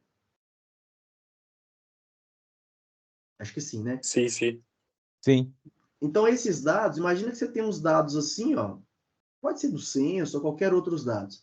E aí você acha que o ajuste, né, feito aqui, o ideal seria, por exemplo, uma regressão mesmo, uma reta. Desse jeito que eu estou falando, o exemplo que eu estou dando aqui parece uma reta mesmo. E aí se por acaso eu pegar uns pontos, né, uns novos pontos, imaginar que é uma reta como essa, né, esse ajustaria segundo essa reta, para eu determinar essa reta, porque o que eu vou precisar qual que é a reta, que para achar a tendência mesmo, eu preciso, aí é toda, tá, a equação de... uma coisa que é interessante, tá, gente? Eu acho que no curso, eu não posso dizer pelas outras disciplinas, mas até pelo o tempo ser muito curto, em toda aprendizagem de máquina, ele tem uma matemática... Tudo bem que essa aqui não é uma matemática violenta, mas ele tem uma matemática bem forte. Por exemplo, se for estudar a rede neural a fundo mesmo, aqueles processos que a gente chama dentro das camadas ocultas, né, que você tem a entrada, a saída, você tem as camadas ocultas. Ali tem funções né, ponderadas, e eles fazem muitas contas mesmo. Aqui para nós, nesse exemplo aqui, vai ser a equação de uma reta mesmo, tá? Então, ele internamente, ele vai ter que determinar o quê? Se uma reta é determinada por essa equação, o que eu vou usar? E já que é um aprendizado supervisionado, essa informação do x, ela tem que ser observada, ou seja, tem que ser dada, porque aí você observou ela, e essa também tem que ser observada. Ou seja, x, y dados. Você observou ou te foi informado, ou alguém te passou uma base de dados onde você tem informação do y e do x. O que você não tem é justamente esse m, né? Esse m você não tem, isso aqui a gente chama de coeficiente da reta, tá? Ele que vai te dizer o quão inclinada essa reta vai estar. E esse termo independente, que ele vai te dizer isso aqui, né? Se por acaso ela, vamos supor que ela faz isso, ela tocou aqui nesse eixo, nesse ponto, nesse B, ó. Então, a inclinação, que aí tem a ver com esse M, na verdade é tangente, né, tal, mas a gente não precisa ficar entrando muito em detalhe, eu preciso dessa informação do coeficiente e desse termo independente. Então, tá vendo que para a regressão aqui no genético, ele tem que me achar um par, mais ou menos um par assim, ó. Um par, vamos supor que ele vai chutar lá 1.5, aqui menos 0,1, sei lá, uma coisa desse tipo. Ele tem que achar valores, 2 valores, né, para me falar qual reta. Se ele me retornar o melhor, tá, para ordenado, e a ideia do genética é que ele te dê essa informação. E como a regressão é um método de aprendizado supervisionado, né, você tem a informação, tanto do y e do x, você não vai ter o da reta. E quem vai fazer esse trabalho de descobrir é um método específico, tá? Aí, no caso da nossa disciplina, tá sendo o algoritmo genético. Então, esse é o problema, tá? A gente tem que achar, não a gente, né, na verdade, o algoritmo genético, ele vai ter que achar quem que são os coeficientes que melhor se ajustam, ou seja, que dá a melhor reta. Porque eu poderia falar que para essa distribuição aqui, ó, fosse essa reta, só que não é nada bom, tá vendo? Meus dados não estão sendo distribuídos dessa forma. Ele está sendo distribuído, pelo menos aparentemente, com algo assim, ó, essa reta aqui. Aí ela vai dar né, tem uma equação para ela. Bom, esse é o problema. Feito o problema, né, dado aí o problema, para o genético, a gente tem alguns parâmetros fixos, né?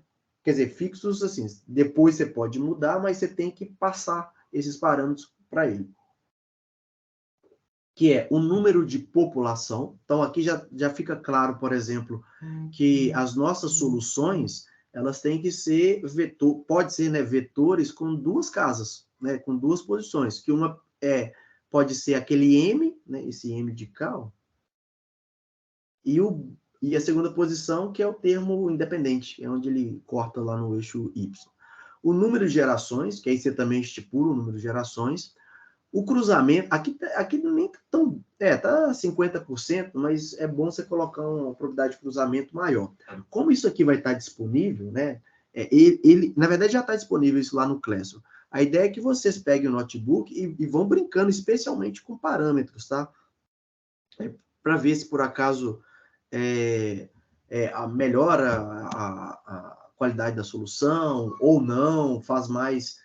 Ele consegue obter a resposta em menos gerações, enfim.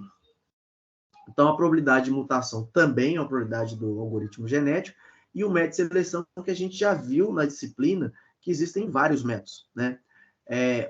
Pode ser o da roleta, pode ser o do torneio. Eu não falei, quer dizer, eu não mostrei, mas comentei a respeito, né, do elitismo.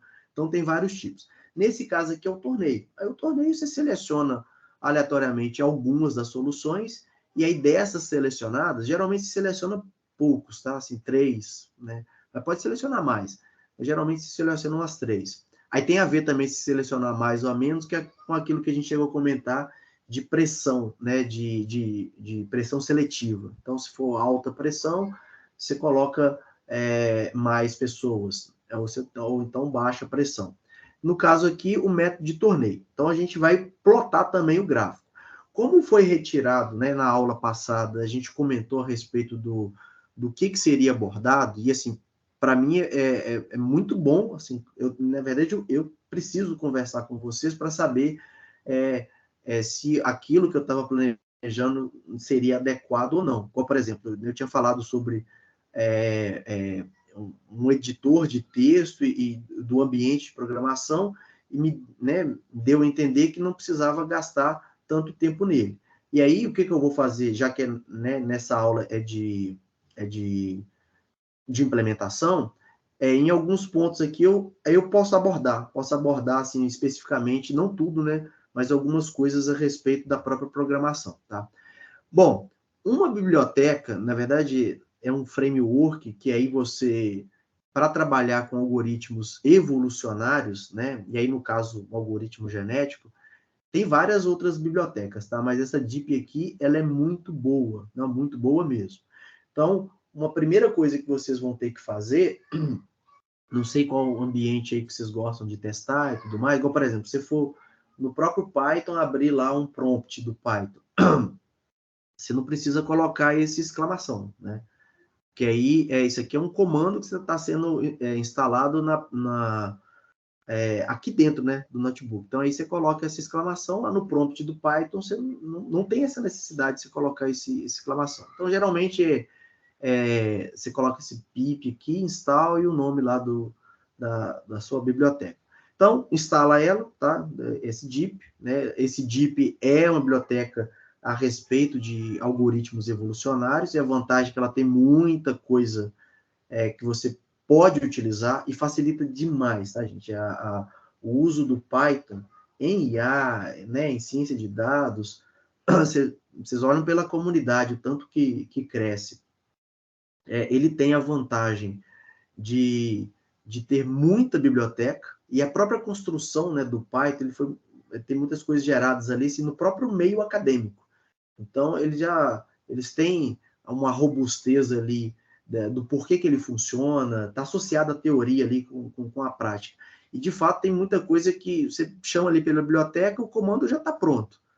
Vou dar um exemplo aqui. Você vai fazer hoje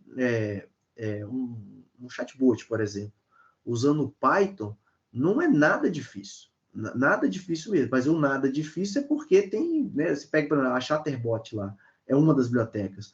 Ela tem muita coisa pronta. Você consegue fazer um chatbot ali do Python de uma forma nada complicada, tá?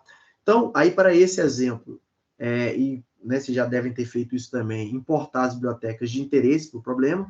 Para o nosso problema, a gente vai precisar de uma aleatória, que é o random, tá? Que vai gerar números aleatórios. Quando a gente fala de algoritmos probabilísticos, né? E aí toda programação genética, algoritmo genético, né, metas heurísticas em geral, tal, elas são probabilísticas, é necessário esse poder de aleatoriedade. Nem é poder de aleatoriedade, você tem que ter acesso a essa aleatoriedade, né? Você tem que colocar essa aleatoriedade no método, tá?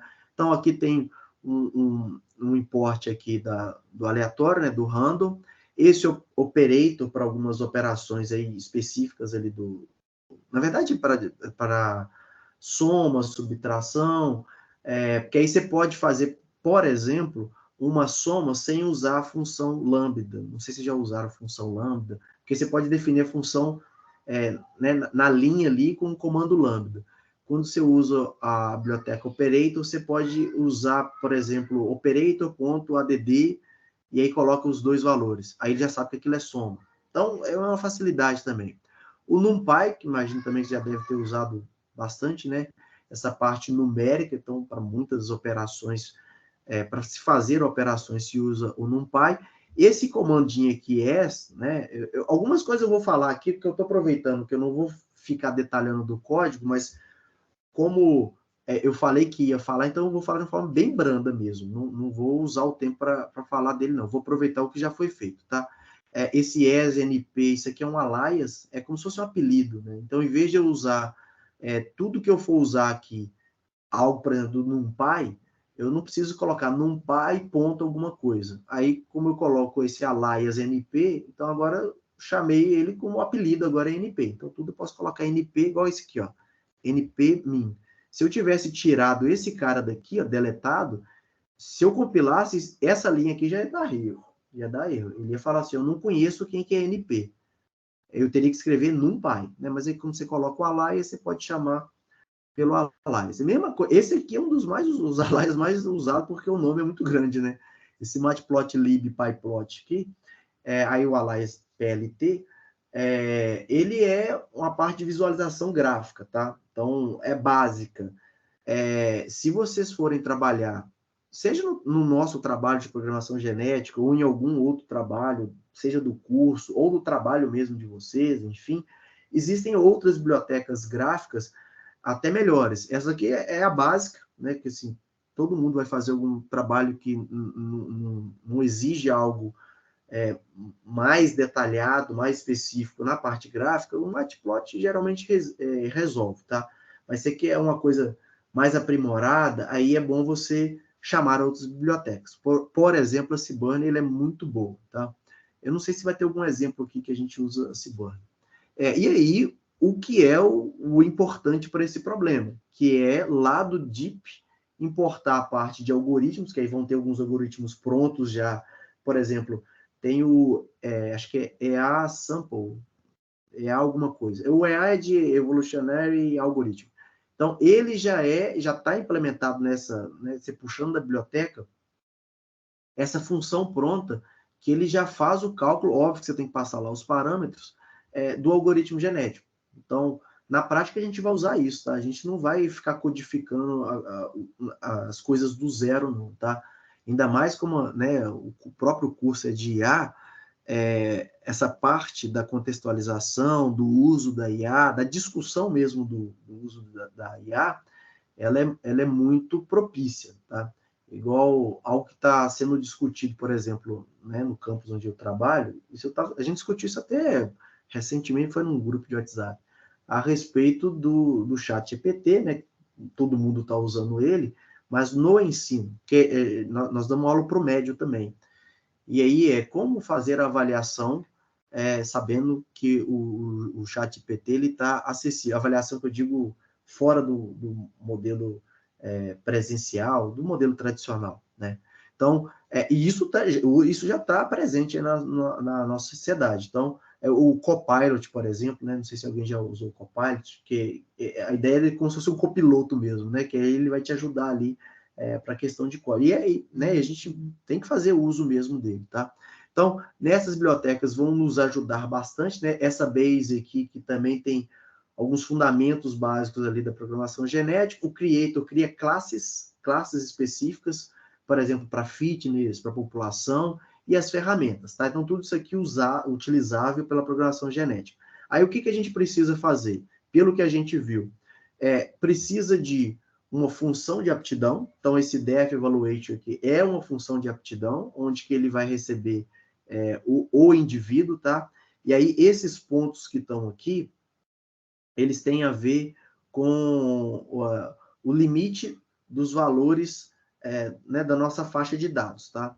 Então, tá vendo que o que eu falei lá do problema que eu tinha colocado aqui no bloco de notas, até coloquei a mesma letra, né? Tá lá, MB. Eu preciso de uma reta, então, a predição, que é aquilo que o algoritmo vai prever, ele vai prever isso. Ele é baseado, já que a gente vai trabalhar com regressão linear, nesse modelo, ó. Então, esse aqui é o modelo. Então, ele vai, né, pegar alguns dados baseado nele. Então, esse aqui é o que vai ser previsto, tá? E aí, a vantagem, de novo, de usar as bibliotecas é que você consegue fazer, por exemplo, usando o NumPy, você tem o min, que é média, né? Então, ele já faz a média aqui, por exemplo, do que você tem com o que você achou. Isso elevado ao quadrado, isso aí é o erro médio, tá? Isso aqui é o erro médio. E aí, o que a gente precisa? Geralmente, vocês devem ter feito, ou vão fazer, enfim, trabalhando, por exemplo, com problemas onde se tem que fazer o aprendizado de uma base de dados. Essa base de dados geralmente vai ser um arquivo, tá? Como esse problema é muito pequenininho, então, ele foi dado manual. Então, foi dado, fornecido de alguma forma que daria para digitar aqui. Mas, na prática mesmo, esses dados, geralmente, ou eles são fornecidos via um arquivo, tá? Ou então você tem que gerar esses dados, tá? Também não é tópico assim da disciplina em si, mas já que a gente está falando de aprendizado de máquina, uma das fases, né, mais trabalhosas que tem é o do pré-processamento. Por quê? Para você pegar a sua base de dados, dependendo, ela, e em geral não vai estar mesmo não, tá? Quer dizer, depende do problema que você for pegar, ela não vai estar bonitinha, toda organizada não, tá? Vou dar um exemplo aqui. Ó, eu quero tentar visualizar, ou tentar compreender, como que é o sentimento das pessoas depois de um determinado evento. Aí imagina lá um evento, Olimpíada, Copa, sei lá, alguma coisa desse tipo. Aí é sentimento mesmo. Só que o sentimento, como é que você vai extrair essa informação? Aí você tem que escolher alguma base de dados. Você não vai achar uma base de dados que fale que o sentimento da pessoa é daquele jeito e tal. Você acha até alguns dicionários para associar, né? Fazer a associação das palavras que você tem e para fazer uma referência relacionada com algum tipo de sentimento. Mas um método, né? Um dos métodos seria, olha, eu vou usar, sei lá, uma rede social. O Twitter é muito utilizado. Então, eu vou lá e vou começar a raspar os dados. O que é raspar os dados? Vou começar a coletar informação lá do Twitter. E aí eu tenho um monte de expressão que um monte de gente fica digitando lá. E aí eu vou coletar, né, se eu quero saber, por exemplo, numa Copa, então no período da Copa. Aí extrair daquela informação, aí você vai ter muitas, mas muitas mesmo, tá? Tem um trabalho de TCC que um aluno tá fazendo, que aí ele tá fazendo, né, sobre eleição presidencial, aí queria saber se daria para fazer uma predição, se a predição estava de acordo com o que de fato aconteceu, né? E aí, na verdade, nem é a predição. Queria ver se o algoritmo que ele está construindo, ele acertaria o que aconteceu. E o número de dados, eu estou colocando isso só para enfatizar a questão de dados, é muito grande. Ele está com uma base de dados assim, de gigabytes de dados. Aí você parar a pensar que gigabytes para texto, né? Texto não ocupa quase nada. Então tá muito grande mesmo. E aí qual que é a ideia? Agora não do problema dele, do sentimento. Você vai ter que fazer um tratamento desses dados, né? Às vezes vai pegar pelo radical da palavra, ou vai utilizar um dicionário, ou vai fazer uma classificação, enfim. Nesse problema nosso, o dado está bonitinho. É o que a gente chama de estruturado. Você tem dados estruturados, semi-estruturados e não estruturados, tá? Esse, por exemplo, que eu falei de pegar no Twitter, eles não estão nada estruturados, né? Você tem lá um monte de texto, às vezes você tem uns emojis, uns caracteres especiais, enfim, você vai ter que trabalhar muito nesses dados, tá? Aí eles não são nada estruturados. Fora que, dependendo dos dados, às vezes você quer utilizar um método em que você precisa, e é assim mesmo, né? Eu preciso, para aplicar ali algum conceito e utilizar alguma métrica, que ele seja numérico. Só que uma determinada coluna, né, uma feature dele, não é numérica. Aí você tem que fazer uma transformação, né? Então, assim, esse processo do tratamento de dados é o mais dispendioso, tá? Se vocês forem fazer isso né, para um aprendizado mesmo, né, um problema mais extenso e tal, talvez já pode até ter tido essa experiência. Isso é o que gasta mais tempo, tá? E depois você aplica o método e aí faz a análise lá dos resultados. Então, a gente precisa dos dados que a gente vai utilizar para o treinamento. Então, esses dados aqui, eles foram fornecidos, eles são estruturados, porque eles já estão na forma adequada para o nosso problema, não tem nada que fazer nele, tá? E aí a gente chama de treinamento, tá? Num aprendizado de máquina, e aí a gente vai aplicar o genético nele, tá? Eu vou tentar contextualizar quase todos os problemas aqui para aprendizado de máquina. Você precisa ter uma base de dados, e aí dessa base de dados, tirar uma porcentagem para você treinar e uma porcentagem para você testar. Você não deve pegar uma base e pegar ela por completa, 100%, treinar, e nela própria 100% testar. Não se faz isso, tá? Você faz uma divisão, e aí se você buscar na literatura, existem recomendações, né, sugestões, aí essas recomendações, assim, você tem toda a liberdade de pegar, por exemplo, a divisão que você quiser. Vou pegar 50%. 50% para treinar, 50% para testar. Pode fazer, sem problema nenhum. O que a literatura, né, fornece de informação, e aí é mais uma sugestão, tudo mais. Eu, particularmente, tá? Não tem informação, pode até existir, mas eu desconheço, de algo provado matematicamente, tal, que o melhor porcentagem é essa ou aquela.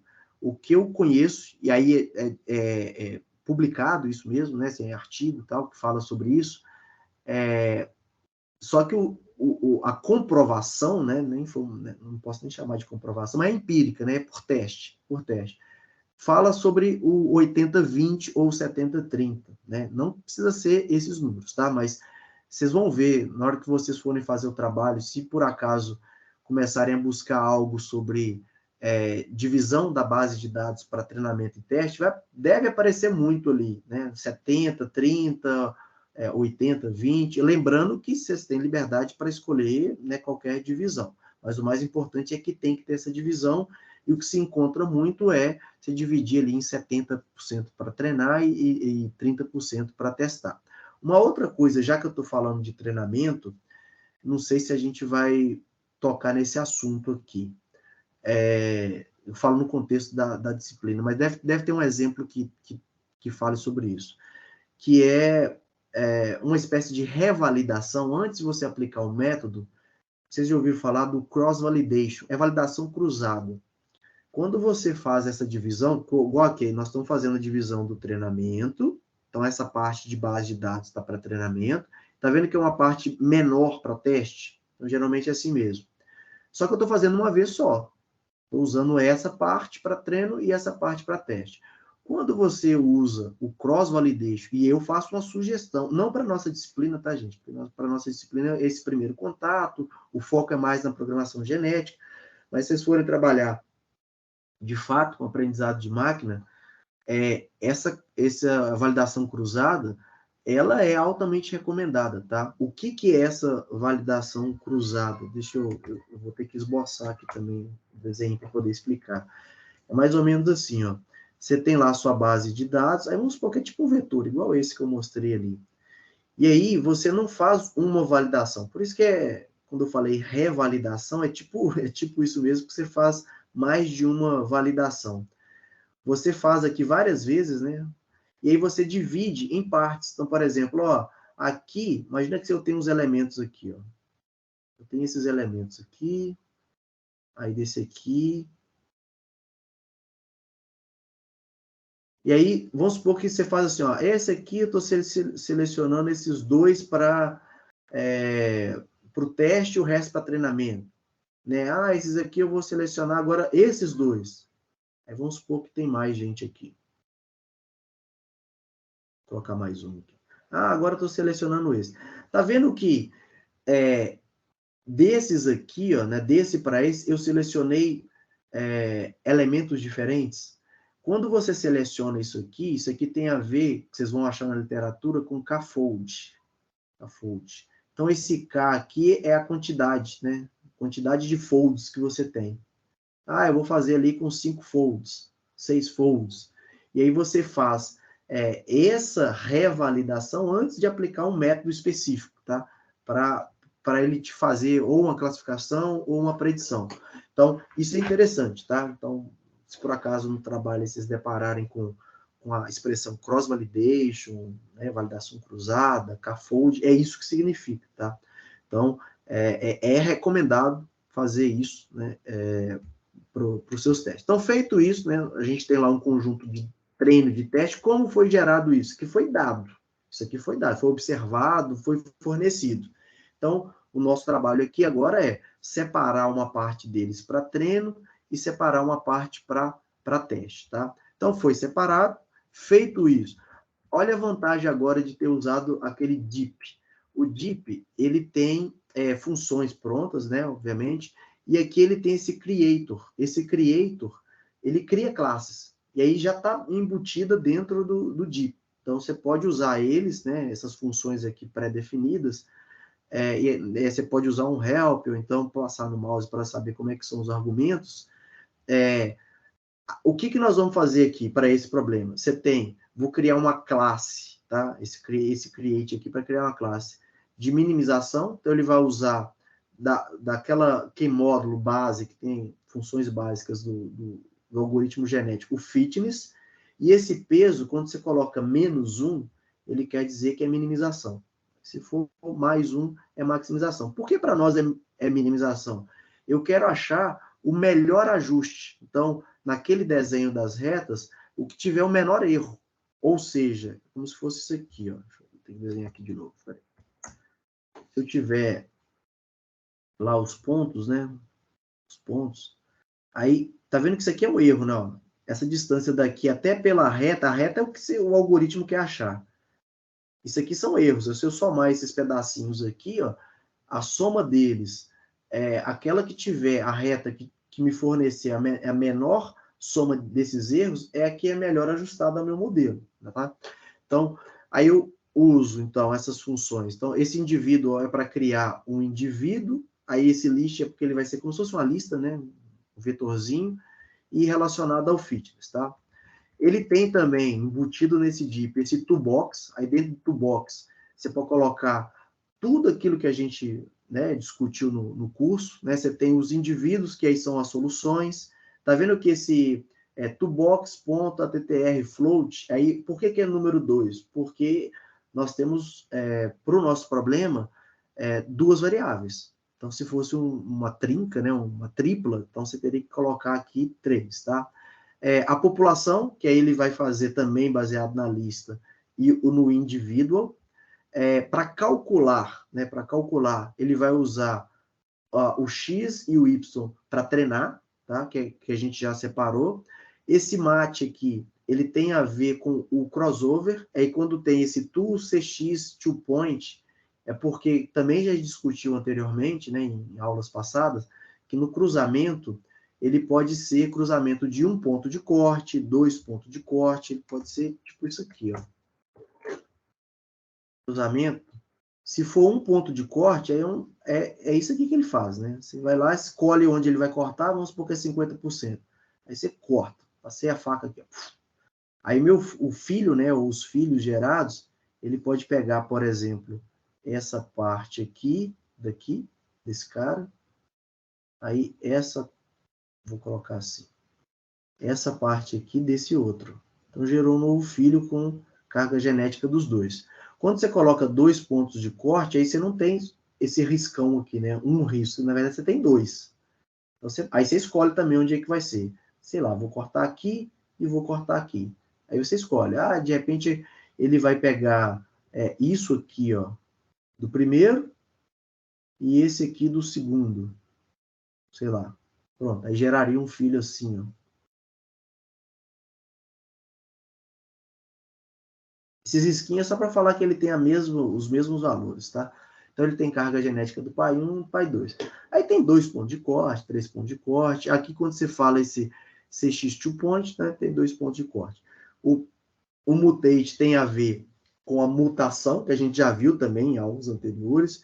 Num algoritmo genético básico, por exemplo, num vetor, você pode trocar. Se for, por exemplo, binário, seleciona lá aleatoriamente um dos genes e troca. Se for 0 é 1, se for 1 é 0.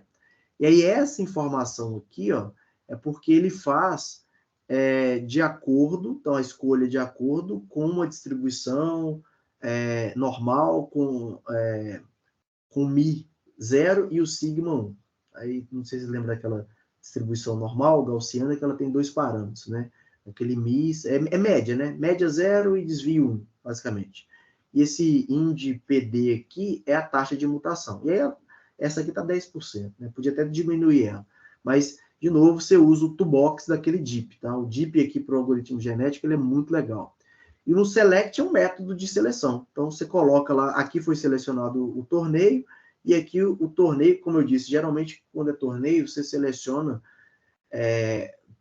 tamanho pequeno. Geralmente, se seleciona assim, uns 3 mesmo, tá? Mas é que você pode alterar. Colocar 5, 4, 5, mas aqui foi 3. É aqueles parâmetros comuns que a gente viu na disciplina inteira, né?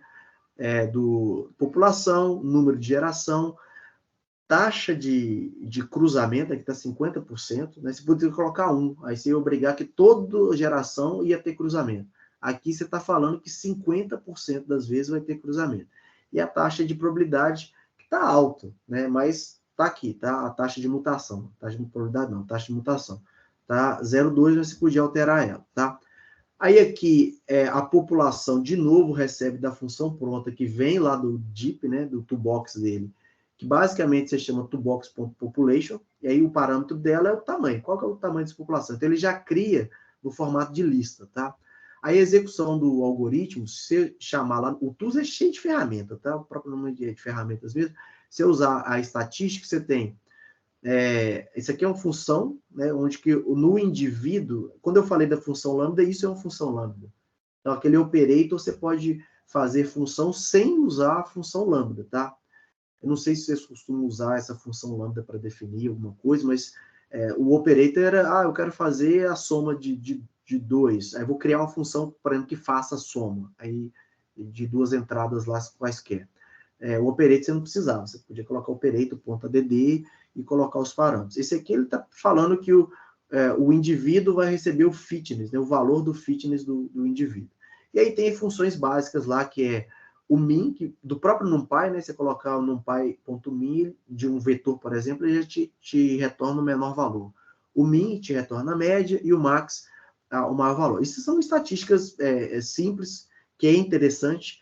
Todo o trabalho que envolve, especialmente esses métodos que têm aleatoriedade, são probabilísticos, é importante você usar estatísticas nele, tá, gente? Aproveitar que eu estou falando de estatística, né? O curso é uma especialização em inteligência artificial, e aí você tem vários ramos, né, da inteligência.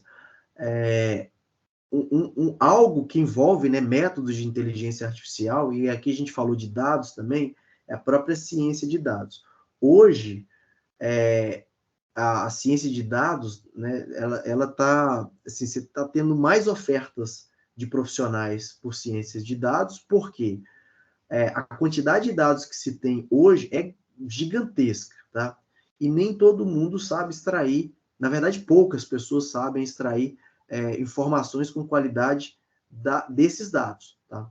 E aí, por isso que vem ganhando cada vez mais espaço, né, profissionais aí de ciência de dados, analista de dados, e um grande diferencial desse profissional é justamente saber analisar, né, esses dados, e fazer análise de dados é estatística, né, é estatística. Então, essa aqui é estatística simples, né, e o bom é que sempre a gente vai utilizar o que a biblioteca, né, nos oferece. Então, aqui está muito simples, mas daria para usar estatísticas mais avançadas. E aí, para quase finalizar esse algoritmo, porque o nosso intuito será que ele vai achar de fato uma regressão linear com aqueles dados? Consegue achar uma reta que ajusta? E aí você pode chamar o algoritmo, aí aquele EA que eu havia falado, evolucionário e algoritmo. Aí é simples mesmo, tá? Você tem lá alguns parâmetros, você tem que passar a população para ele. Tá vendo que aquilo que a gente fez lá no Octave, a gente teve que fazer tudo na mão, construir do zero.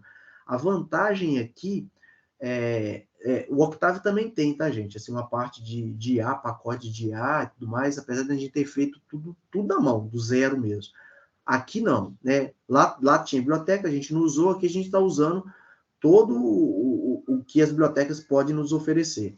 Então, você passa a população, o toolbox, a taxa de cruzamento, a taxa de mutação, o número de gerações já foi definido, as estatísticas, né, que você vai utilizar. Esse verbose aqui, na verdade, ele é um booleano. Se você colocar true, né, verdadeiro, ele exibe informação. Se você colocar false, ele não exibe. E aí você tem a população, então ele vai retornar a população, e esse logbook é como se fosse um log mesmo. Já viu quando você compila lá um programa e tem um logzinho, ele fala o que aconteceu. Então é como se fosse um livro de log.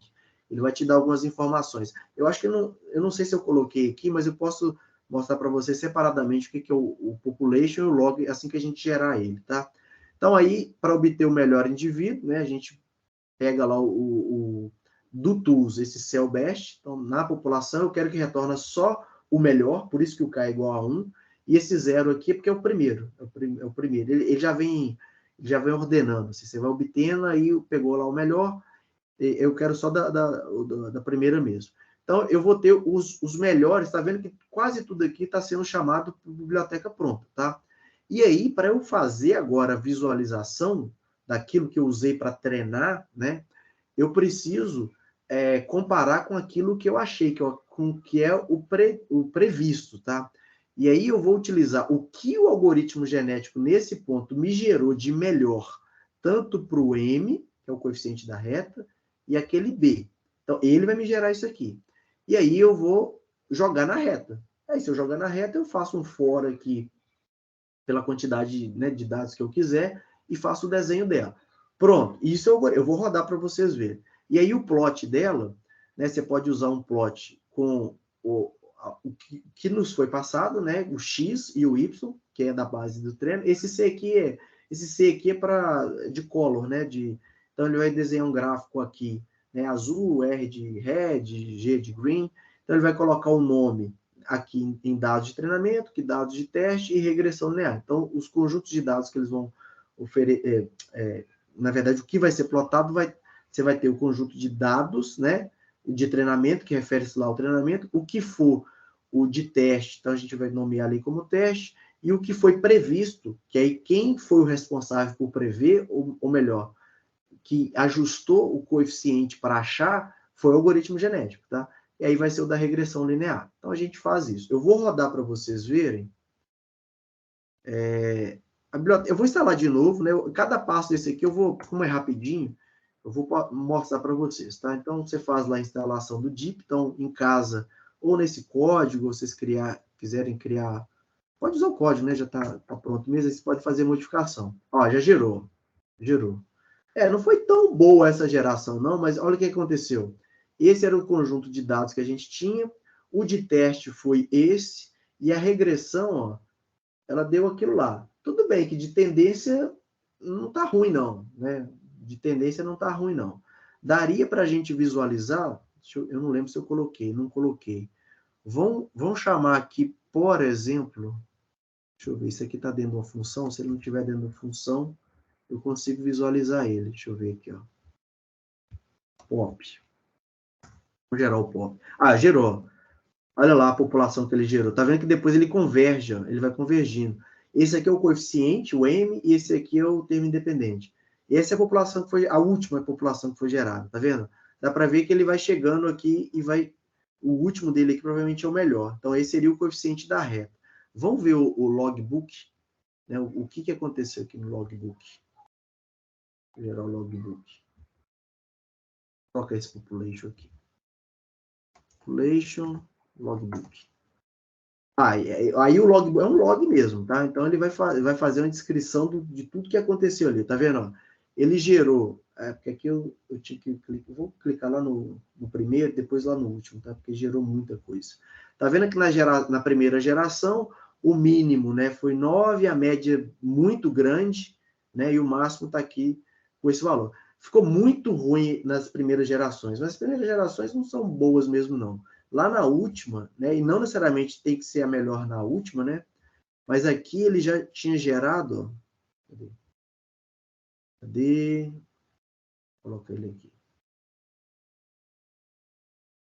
Ele já gerou 0,87 e a média 1,87. Provavelmente a melhor está no meio aqui, tá? Mas como a gente viu lá no population, o melhor valor, ou melhor, vamos ver qual que é o melhor valor, né? Vamos pegar esses dois aqui, ó. Melhor valor. Vamos pegar os dois melhor.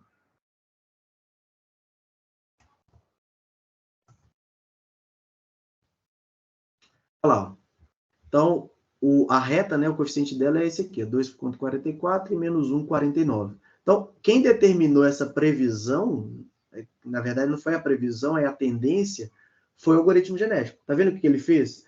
Isso é um dos métodos de classificação, de aprendizado supervisionado. Então, a gente tem métodos aí, vários métodos de envolvendo regressão e métodos envolvendo classificação. A gente vai ver algum envolvendo classificação, mas esse aqui, ele é muito útil, por exemplo, para fazer previsão. Então, para esses dados, se fosse para algum dado específico, eu poderia tentar fazer uma previsão, e se eu rodar de novo, né, pode ser que ele dê diferente, provavelmente vai dar diferente, né? Vamos ver esse gráfico. Ó, esse aqui parece que ficou melhor, hein? Parece que ficou melhor que o outro. Aí dá para comparar com erro e tudo mais, mas visualmente já dá para ver, ó. Tá vendo? Aqui parece que ficou um pouquinho melhor. Bom, Deixa eu passar para o próximo. 8h10. Vamos fazer a nossa pausa agora. Aí 8h30 a gente volta? Tudo bem? Beleza. Daqui a pouquinho a gente volta.